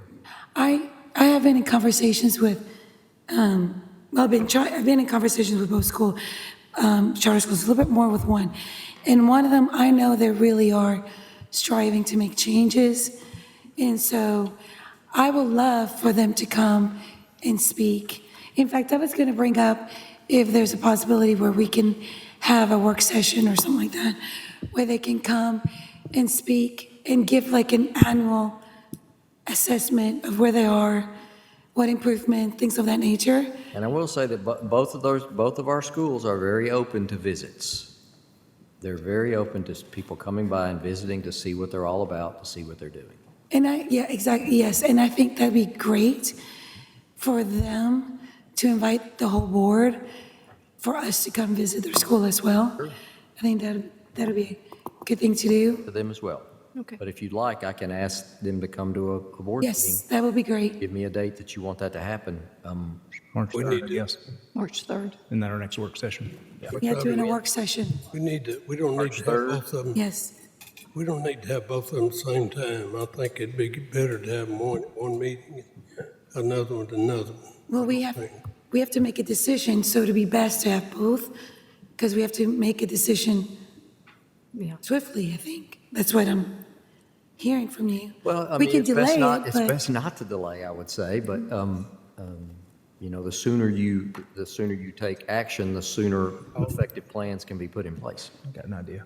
Yes, Dr. I Sullivan. could probably connect it to part of the board retreat. bring it. Probably connect it to part of the board retreat, and unless somebody's just got some out-of-the-box financial things they want us to go over, because I haven't heard from anybody, and we don't have in a year when your enrollment has declined and you're probably not going to get as much, we're not going to have a whole lot of new things. And so I'd be fine. Yeah, it's here. Yeah, it's here on March, 12th? Is that right? Yeah, 12th. So if we wanted to take the afternoon of that so people could be here, we could do it that day. That way, because this could totally dominate a work session would be my worry. And so when I talk about it, I'm perfectly fine. It still needs to have a good half a day in our retreat, but I don't envision it's going to be During the work normal day and a half, because we don't need that. Mr. Vaught, do you have something? Oh, I've listened to this for an hour, and I've listened to y'all contemplate about what we should do, and I've sat here and thought about it. Honestly, I mean, charter schools, I'm all for them, but the thought has run through my mind sitting here that you're 2/3, 3/4, this is academic year 24-25, correct? So we're 3/4 of the way through this year. Yep. And we still don't have, you still don't have, where you can give to us or the state all the information that is required under the agreement that we have signed, correct? Correct. And so I'm sitting here, we're kind of sugarcoating this, guys. I'm just going to be real frank with you. I think there is a level of grace that any new school, I've obviously been around a little while, and Dr. Sullivan and his staff and the staff before him have been used to opening schools, and maybe this board has an advantage, this county has an advantage to opening schools and getting them up and running and all that, and I'll take that into my thought process here. The second thing is, these parents have bet their child's future on these schools to meet or exceed probably what they were trying to get out of public schools, and I congratulate them on that, for the parents for looking at an alternative. But man, when you get to talking about the money and we don't know where the money is, that's on us right here. And that's going to be on, the county commission's not going to be happy about this. It's not fair. If Dr. Sullivan had a principal, any one of these principals of these 52 schools that we monitor and take care of had not turned some report in, I got to be careful what I would say. I feel like I'm in the milk barn right now. Their tail would be For finances, ours. yes. For finances. And so where's that screen? Go back to that screen. That yellow writing, that's what I'm after right now. Notice I of want to go back. It says Notice of achievement of a rating of falls far below in multiple areas does not meet standards, and a significant number of ratings will result in a notice of deficiency being issued to the school's governing board and a plan of correction being developed. I so move that we request that tonight, not 2 weeks from now, not a month from now. And then they can show up and report back to us. We can invite them in here and they can come in here. As far as I'm concerned, they're on the hot seat. But I would make that motion if somebody else would second that. I think this is serious. So I so move. Can I ask a clarifying question? Stark. Are you wanting to do that for the one that failed to provide the financials still, or for both? I think it needs to be for both, because the money, Katie, has pushed me over the edge right here. I could sit here and, okay, let's give them another couple of weeks and everything. Hell, we've been giving them 6 months. I think with tax dollars, you've got to make people understand it. This is an experiment in the making for our government, for our school board, for our county to do this, our president. And I'm all for choice. I'm not saying I'm not for choice, but we're accountable to the taxpayers of this county. And I feel we're accountable to those parents that have students in those schools, right? So hey, we've got the hammer right now. I think you've got to mash them just a little bit. They got to know we're serious. I wasn't here when they were approved, don't know anything about it. I've sat down with Dr. McGann and tried to learn about the authorization, how all this is supposed to work. I think I understand how it all works. I've talked to some people out of the state, in different states, about how charter schools are supposed to operate. Again, I would say I would give them some grace a little bit on maybe the academic performance, because maybe some of these kids needed something a little different. That's the reason the parents were looking for something different. But this stuff about not meeting some of those guidelines that they agreed to meet on the front end and the finances, this is not good. That's my 2-minute dissertation. I'm sorry. I got a little Ms. wound up. Rosales. So I just need clarity on your motion. Your motion is to send what? Notice of deficiency is what Notice of Oh, deficiency. notice of deficiency. Notice of deficiency and a plan of action. That's And a plan. commensurate with the notice of deficiency. You'll see Right. here on the board the procedures. This is Rutherford County policy. This is our progressive intervention policy. This is what we have to utilize to affect change in our charter schools. Can we require them to come in here and meet with us? Yeah, I was going to have, I have an amendment to his motion. The motion would be for them to have a plan of action, for them to show us during the board retreat. Show us their plan of action.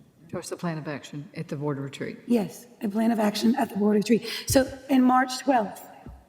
Yes. You want the plan of action back by March 12th? Yes. I'm good with that. I just put that in the motion. Yep. Dawn. You'll accept her? Yeah, that's fine. If you're wanting to put a deadline on it, I'm Yes. agree. Yes, ma'am, I am agreeable with Thinking that. it's going to take a little bit of time. Well, it depends. Do you want a hastily thrown together plan of action, or do you want one with real Okay, bites? well, you tell us your recommendation, but I think there needs to have a I deadline. would take your recommendation. Yeah, it needs to have a deadline. We need to Why don't you write it? have a Again, plan of that action. is commensurate, and it must be. I tell you, we give you the authority to Well, write it for us. How about that? Like we mentioned, the state kind of dinged us on that for doing that with the last notice of deficiency. So we do need to allow some input from the charter school on that, because you'll see what it, but it does have to be approved by me. It does have to be approved by. What the do you charter think school office. is a proper amount of time for them to Provide a plan of provide action. this to us? A month. A month? So we did, so March 27th. March 12th's right at it. I mean, that's 3.5 weeks. Madam Chair, Yes, Ms. Stark. Dr. McCann, Yes. if we approve this motion this evening, when will they receive the notice of deficiency? Because I'm sure you have to put something formal together As to soon as I can issue. get it written out. Yeah. I am slammed at the moment with our choice program, and tomorrow is crazy with our new charter application stuff. So realistically, when would you expect to be able to submit that to them? I can get it to them within a week. Okay, so would like March, Friday, what's today? Friday, the 27th, I'll have it to them no later than. so what's the last Friday in March? Anybody got a calendar on them? Dr. Sullivan's looking it up. March 27th, When's our meeting? So here's, 26th. if I can make a recommendation, here's what I think it would be fair if the board's agreeable to it. I know we have a motion on the floor. I think it would be fair when Dr. McCann's letter is that for the one that is missing their audit, that it needs to be turned in ASAP. We need to put a deadline on it because that will help Brian in his conversation with the auditor that we tried. And then the rest of it, I think it's perfectly fine. The end of March is the 27th. Our last board meeting is the 26th. So but I would like to spell out just so we can, really Brian, because Brian's the one that has to talk to him all the time, so that Brian has a little bit of cover. Yes, Ms. Sharp. So their deadline is March 26th. That's awful long time. That's a month. Would you want to make the deadline the 25th so that we Yeah, could got receive it. it Yes, and be good. discuss it at the Yep. meeting on the 26th? Yeah, that's good. okay. Do you still want to have them come to the retreat? Yes. That'd be great. Absolutely. I An still hour say for we each we need to meet separately with them. We don't need to have them both in there at the same time. And I think we need to allow to have You can tell me enough what time you time want to, each group to be there. I'll schedule an hour for each one. Okay? how much? An hour for each one. Think that'd be enough? I mean, I want them to give us some Oh, answers. we've been up here, what, an hour and a half? Yeah. Do you want to do 2 hours?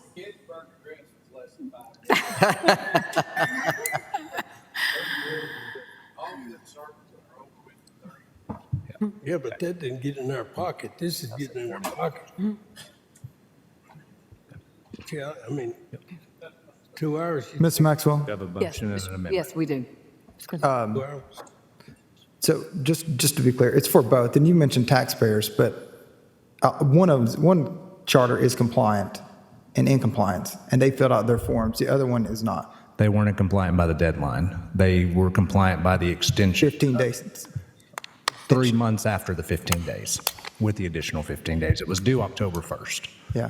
The Well, next- that's why I think it's important to see where we're at now. I mean, it's not that I don't support a plan of correction. I think obviously any suggestions would be good. I think we've worked, Dr. McCann and I have worked in the past on some corrections that need to be made, and they made those corrections.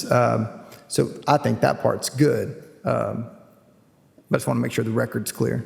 Absolutely. Okay, so we have a motion on the floor and an amendment that he has accepted, so can, All right, let's see if we got it right. Motion made by Stan Vaught and seconded by Butch Vaughn. A notice of deficiency and requirement to share a plan of action to Rutherford County School Board by March 25th, 2026. Yeah. Yes, ma'am. It's in that green box right there. would you like to roll call, please? Sure. Mrs. Rosales? Yes. Mr. Vaughn? Yes. Mr. Tidwell? Yes. Ms. Sharp? Mr. Vaught? Yes. Mrs. Darby? Yes. Mrs. Maxwell? Yes, All yes. thank you. Mr. McCann, you have done, Sorry to take all your time. you all have done a fabulous, Thank you. fabulous job. Yeah, and I want to apologize to Mr. Letterman because we do have a public comment. We should have moved you up. I'm so sorry, yes. I just see that. So yeah. Next, we have only one gentleman for public comment, Mr. Letterman, Terry Letterman. Good evening, everyone. I come to you with a great problem for educators. And I want to start by thanking you first for investing in students every day. That is key. And I want to start with the good of the problem, which is that my son is in the 11th grade at Smyrna High School here in Rutherford and has successfully completed many advanced placement and dual enrollment university courses. My son took the initiative to take the ACT early and scored above district, state, and national averages. He carries a 3.43 unweighted GPA and is being heavily recruited by universities nationwide. I'm very proud of him, as you can tell, for maximizing not only his learning opportunities, but your investment in him. This is the good of the problem. While Rutherford Schools has invested heavily in advanced academics by offering 37 advanced placement courses, that investment is not uniformly distributed. My son attends a school that offers just 6 advanced placement courses, the fewest in the district by my count. And he has run out of those courses as a rising senior. And some of those are required to graduate. He needs a senior math course. What is he going to do? Take a step back from pre-calculus? Math reasoning is not for him. Other Rutherford high schools, by comparison, offer an average of 17 AP classes. I believe we can all agree that all students deserve these opportunities rather than being denied access just because of their address. Even if students have to travel to another school, the district needs to facilitate these opportunities. That's my opinion.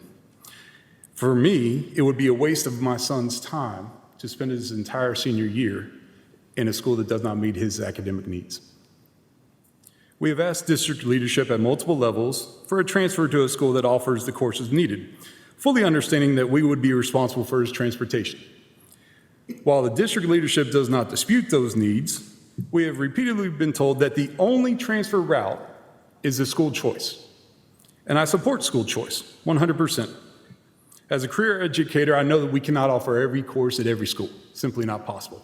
Not with the budgets, the staffing, and the capacity constraints that we have today. I do feel that the district, so invested in student success, must have a solution when presented with glaring, unmet student needs and the ability to balance the clear discrepancies and disparities between schools without rolling the dice in a random lottery. A lottery that, for my son, excluded a student with legitimate, genuine academic needs. He did not succeed in the lottery. But thankfully, Rutherford Schools has already had a solution. School Board Policy 1.703 authorizes administrative placement of students on a case-by-case basis. That's what I request. Thank you. Thank you.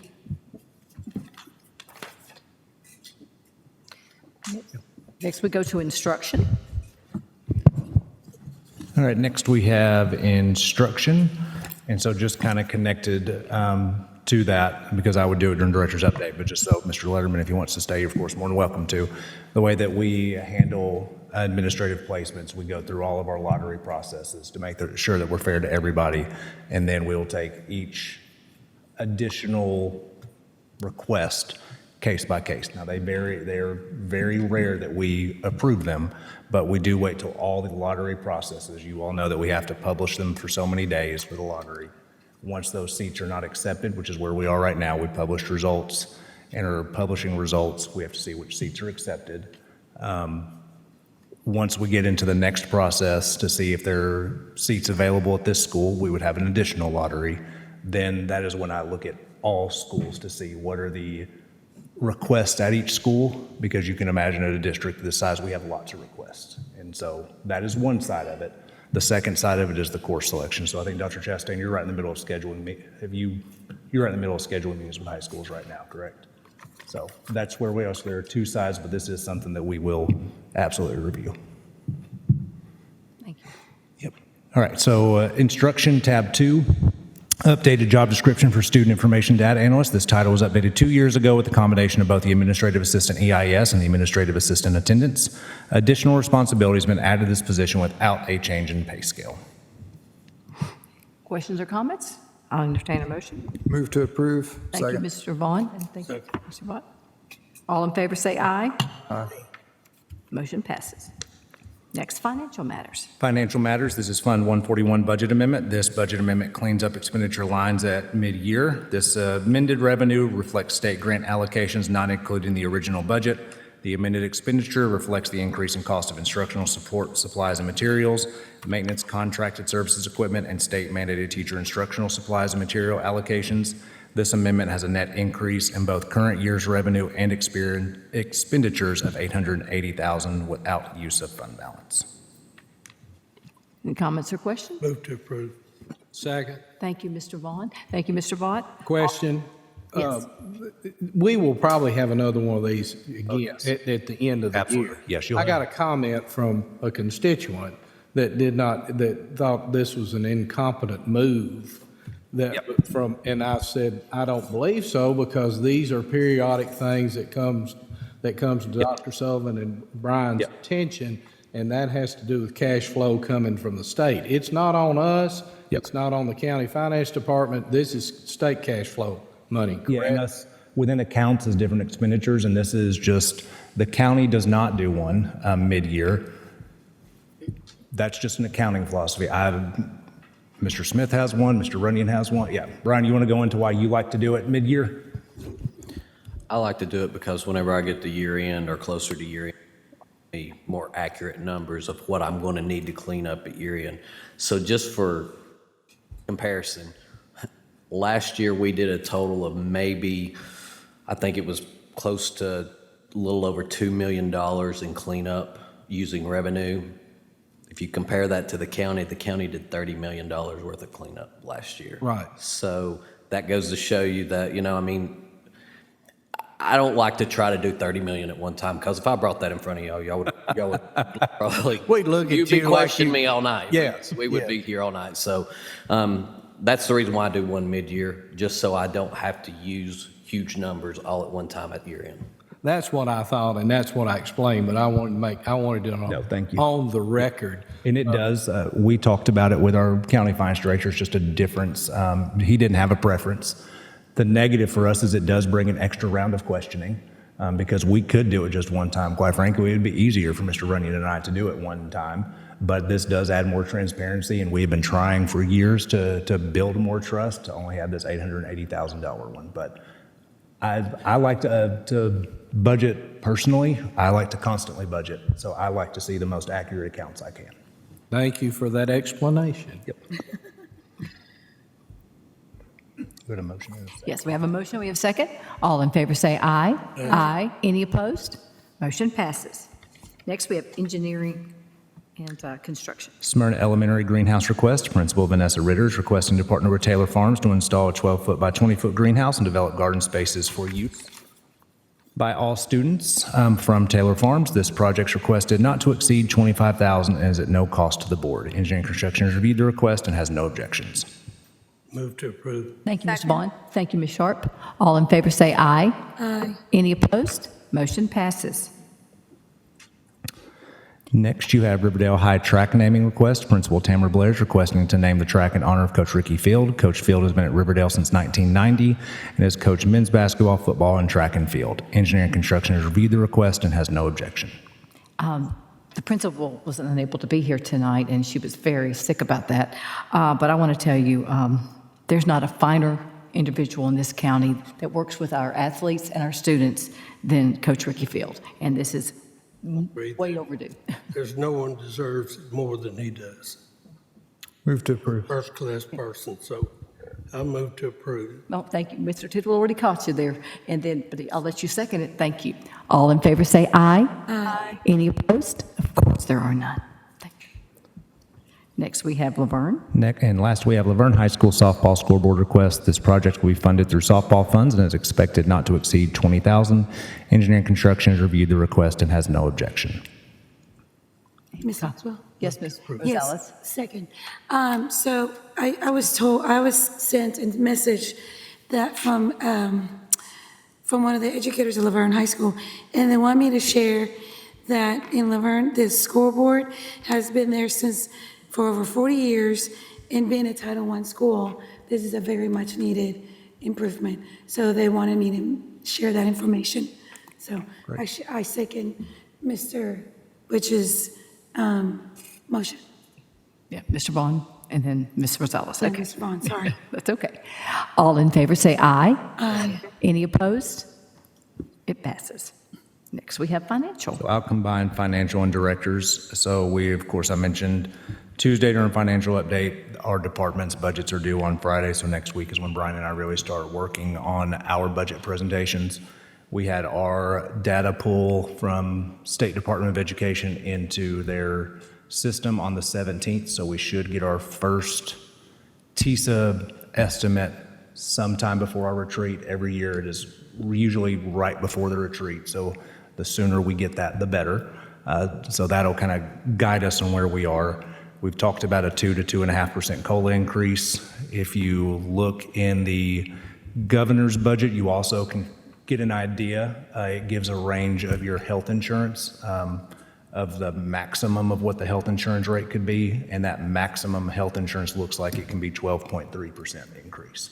So that's the maximum they could go to from what I've understood. So appreciate somebody who talked to me through that portion of it. That doesn't mean that's what the committee goes to, but that is what it looks like. So part of that COLA is going to have to look towards educators, but part of it, we're probably going to need to look at insurance again, even though it is 10%. Again, it's going to be a huge increase for everybody. Some of the stats I read is nationwide looks like 18%. So it's going to be tough on everyone. So just kind of what we're looking at. Last is Brian, Dr. Martin, and I next Thursday are at the State Board of Education meeting presenting on how Rutherford County does budgeting. So appreciate their invite. So hopefully I would love to tell you that will help quell some of the questions and build some of the trust, but we're one of 2 districts that was asked how we present budgeting because we have such a low per pupil expenditure but get such high results. So looking forward to that. Not looking forward to the rush hour traffic on the way back, but I think we present at 3 o'clock, so that's going to be great driving back. That's all I've got. Next, we have legislative. Mr. Vaught, do you have anything to add? No, ma'am, not since Tuesday night. Okay, thank you. Next, we have general discussion. I would like to say something quickly, and I'll get right to you, is my son reminded me on Tuesday about a friend of his who graduated from Riverdale in 2016. His name is Noah Halford, and he just recently won an Emmy for his Tennessee football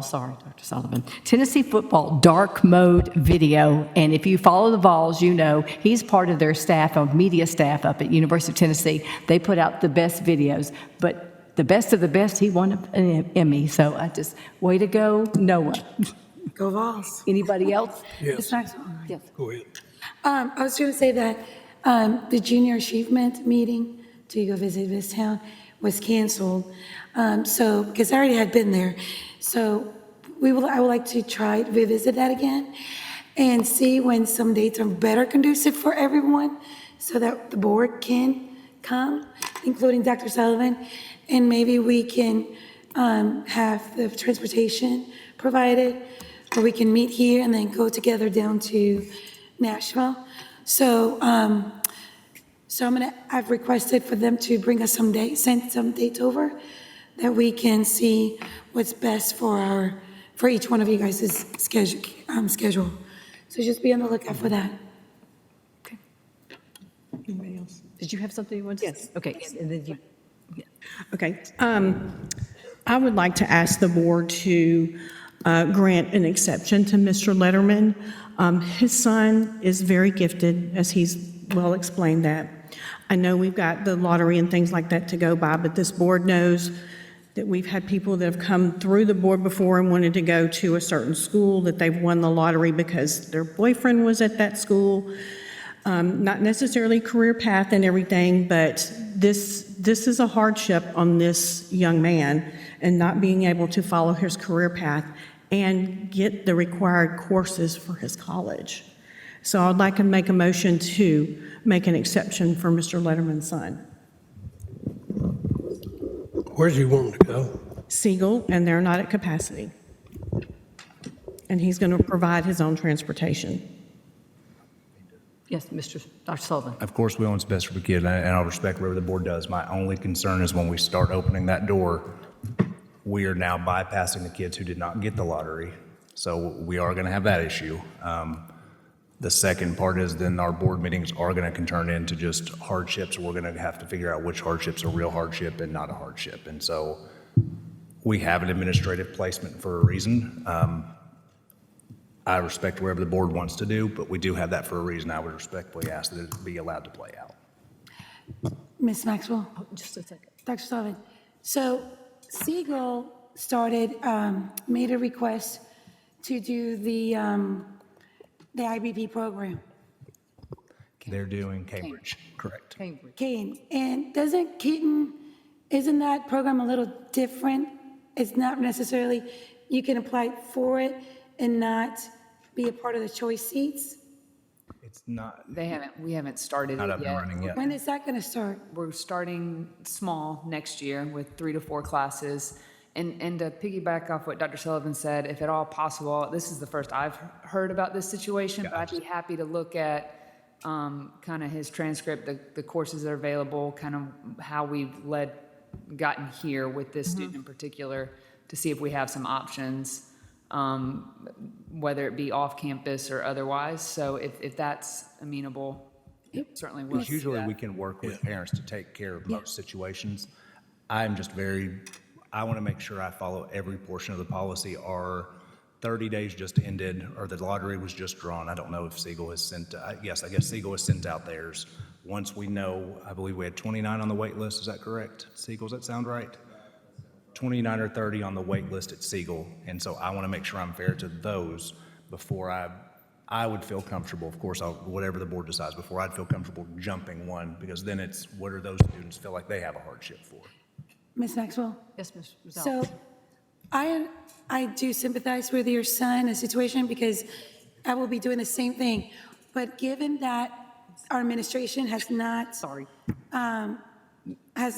heard it till today, I will request Ms. Sharp to withdraw her motion to allow our administration to look at it and see if we can figure something for your son that's agreeable to both. And then we can come back and revisit it. I missed Ms. If we Starby. don't try. I do apologize. I missed Ms. Starby. Go, So please. I would like to at least give the administration Okay. Dr. Chastain and the team to do that. Ms. Darby. Can you explain, Dr. Sullivan, I'm sorry, I'm trying to make sure I understand when you talk about the administrative process for. Yeah, we have it is board policy.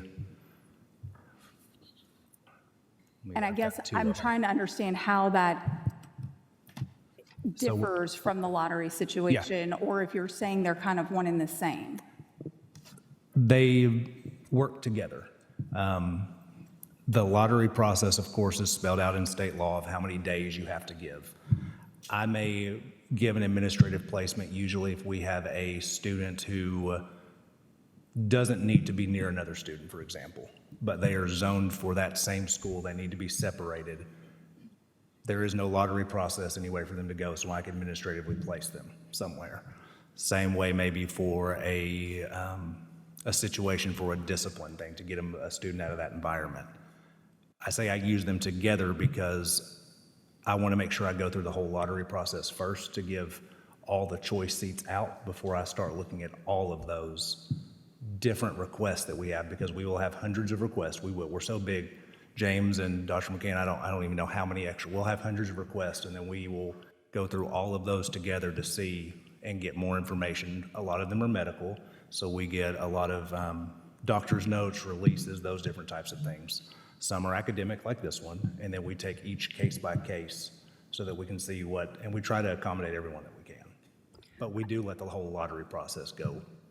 I think Kelly had something. Just really quickly, I do want to take a moment in defense of all of our schools. Yeah. We take it extremely seriously that every high school has advanced academic offerings to the nature that fits the needs of every student. Smyrna has one of our top associates programs with dual enrollment. We have multiple AP classes. So in this case specifically, I would love to look at the transcript and just make sure we're helping that student. Yeah. And we've had communication with Dr. McCann, so Mr. Letterman is correct. He has worked with Dr. McCann through the lottery process. Then it comes to me for the administrative thing, and with Mr. Creasy is secondary, but has not gone to academics. And so he was following the exact process that we needed to through the lottery. It just hasn't gone to that side yet, because we still are, I know we all want to do right away for what's best for our kid, but we as a school system are going through our timelines. I think maybe that there's a potential disconnect there because a lot of people are asking for choice seats for all kind of reasons. And I know myself, I think as a board member and as a parent, when I think about if the academic situation truly is that for whatever reason, I know we have to have X amount of kids and a teacher to teach a certain course, and maybe at that school there's no interest. If that's truly the case, I just want to go on record as saying I want to make sure that we are meeting the need, the academic need of that student, because at the end of the day, that's our job, is to make sure that we're providing the proper education for every student. And if he has surpassed the offerings at his particular school, to me, it kind of does fall out of the lottery situation, especially if they're requesting to go to a school that has plenty of open seats. But I have no issue with maybe postponing until our next meeting and giving Dr. Chastain a time to review the transcript, look at the offerings at Smyrna, so that we can get some definite clarification on what all that looks like. I would appreciate that greatly. Yeah. Okay, And is that an okay? Okay, thank you. okay, she's withdrawn. Yes. Okay. Mr. Vaughn and then Mr. Tidwell. Yeah. I'd like to welcome Michael Walls back. He's been out, and we're certainly glad to see you back. We've missed you, and I know you're just hankering to get back to work and get those headache calls every day. So thanks for the job you're doing. Central Magnet has been recognized. There was a U.S. News and World Report is the third best academic school in the nation. They got 16 kids that had a perfect score on the ACT. And boy, that's a tremendous thing. I'm telling you, most schools don't have any. So, it's just another great recognition for the job that those people and those teachers are doing out there, and for the kids' work, the amount that they work. I tell you, I've been getting some complaints and concerns from parents regarding the fees that kids are having to pay to play and being a cheerleader or whatever. I'd like to request that we ask ever who it may be that I'd like to have a list of all the schools and the fees that they charge to teach sport and things of that nature, because, I really believe it may be getting out of control. And I think it basically may be up to us to have to write a policy somewhere down the line, because the reason I say that, there's some kids that, the calls that I got, the kids didn't even try out because they knew they couldn't afford to play. And that shouldn't be that way. That's not what we do. And I'd really like to just get a list and just see how much, if you'd request that, Dr. Sullivan, I'd certainly appreciate it. Ms. Maxwell? Yes, Mr. So I don't, Oh, I'm sorry, Mr. Tidwell. sorry. I got a couple questions. One, I think it would be something this board should consider, and I don't know if this is something Dr. Sullivan I don't know what the cost would be, but putting a little button on here so that when somebody wants to speak, they can hit, because I got a clear vision of that side, and I've watched Mr. Vaught and Ms. Darby, and I'm not blaming you, Ms. Maxwell, for lack of vision here, but they're just not getting the same time earshot that we are. So it's something that notifies you that you have a speaker. I think that would be something that would help us keep order here. The other thing that I was going to ask about, it's along the advanced placement.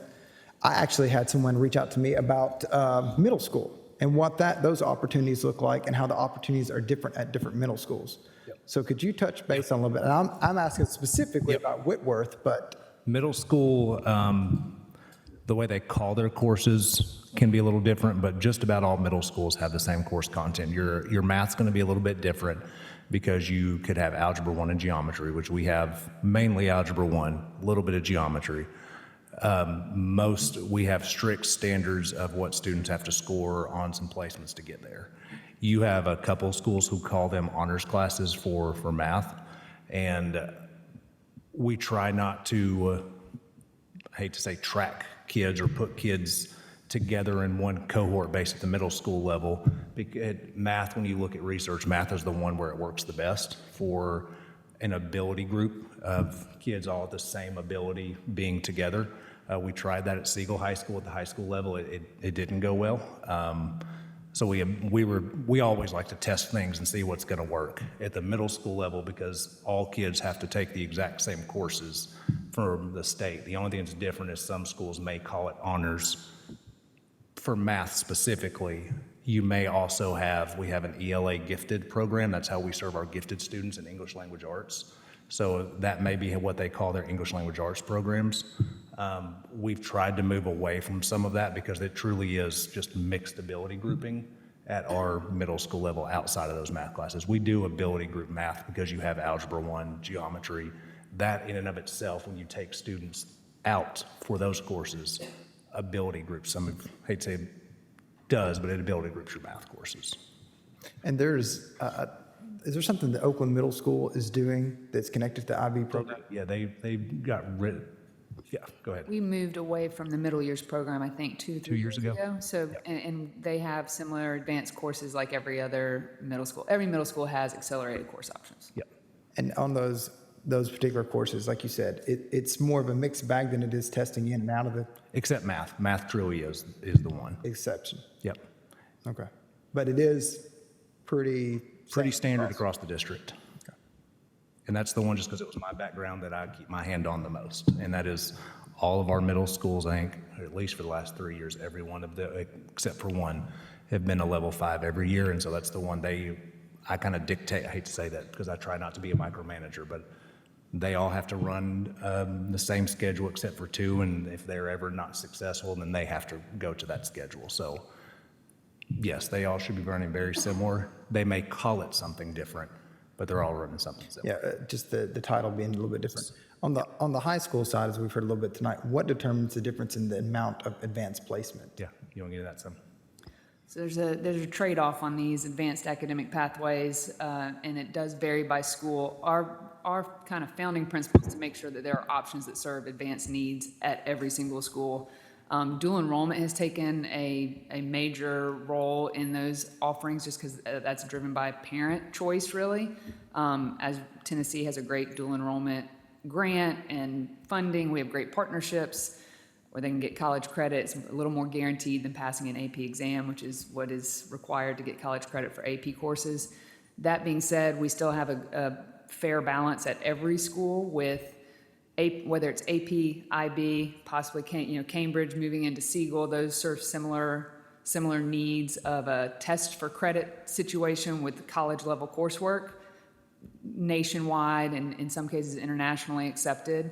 Dual enrollment is more Tennessee centric, but those programs and courses are often also accepted outside of Tennessee with partnerships and agreements. All that to say, we really do lead the state in the number of advanced academic programs we have within our comprehensive high schools. You don't see that everywhere. Our early post-secondary and career readiness numbers at our schools is something to be proud of. If you only have 7 kids in an AP Calculus BC class, that sometimes is a conversation we have to have in terms of how do we balance that with staffing. But that was what Dr. Sullivan was referencing earlier. Those are the conversations we have with principals this time of year to see where do you expect some lower numbers and how do we justify that in our overall staffing ratios to make sure we're serving the needs of those students. I'm happy to put some reports together to kind of put numbers to that so that you have those. And I think that might be helpful just moving forward. That would be great. And how often do you see where you have to pull a advanced placement class back off because of lack of students or lack of appeal? So normally it's not because of lack of students necessarily, it's because of a competing advanced program. Mm-hmm. So it would be if you have, like at Smyrna, they have dual enrollment calculus. So if you have dual enrollment calculus, you're probably not going to have dual enrollment calculus and AP calculus. There's going to be a conflict there with whether it's teachers or students, within the schedule. So that is typically the limiting factor. Okay. Thank you. I would like to get that information. Could you send information about middle schools as well so we can have that? I know it's not the same topic, but along the lines. Okay. Ms. Sharp. Ms. Sharp? Jazz Fest, May 1st and 2nd. And Mr. Butch, back, I think it was during COVID, because I'm trying to remember what, Central Magnet had about 55, 36 perfect scores graduate. So, Impressive. do you remember that, Dr. Sullivan? Okay. Yes, Dr. Sullivan. I forgot this while Dr. McCann was presenting. Up here, Dr. McCann explained it. And so normally we don't do this, but we did have this on the agenda for charter schools. Our review committee that the board approved had a conflict of interest with the parent because they had worked for the charter school. So that is a conflict of interest. We have alternates already drawn during that time. And so can you explain just for hours so that everybody is fair? I think it'd be appropriate for the board, you guys do approve the committee, for you to approve the alternate to replace this person's committee if the board's comfortable with that. So can you explain? The first alternate chosen at random off the parent volunteer list is named Abiola Ogundokun. I've not met this person. We've communicated via email. She's coming in, they're coming in to meet with me in the morning to talk about that process. But if they're going to be a member of the committee, they need to be approved by you. Can you say the name again? Abiola Ogundokun. Where they from? I'm sorry? They're not from Tennessee, are they? I'm not going to go there. Move to approve. Thank you, Ms. Rosales. Do I have a second? Thank you, Mr. Tidwell. Well, one question, since we've run into this, do we need an alternate for the alternate? I mean, should there be 2 or 3 approved at There one is time? another alternate. I don't have their name in front of me. I have not contacted them yet because the first alternate accepted, but As a paperwork kind of deal, just to Yeah, it's approve just, both? I think we should be fine. Okay. He's already all right. accepted, I'll- so- I'll hush. ironically I'll enough, the hush. second alternate, their name is as equally difficult to pronounce as this one. That's why I don't remember it. It's not Joe Smith, is what you're We telling didn't me. expect to run into a conflict of interest on a random. No, I would not. I would not. First time We we've run did. into that, right? Yeah. And I think you've got a motion to I second. got a motion, so all in favor say aye. Aye. Any opposed? Motion passes. Thank you for the reminder, Dr. McCann. Is that it? Okay, Move to adjourn. thank you. We're adjourned.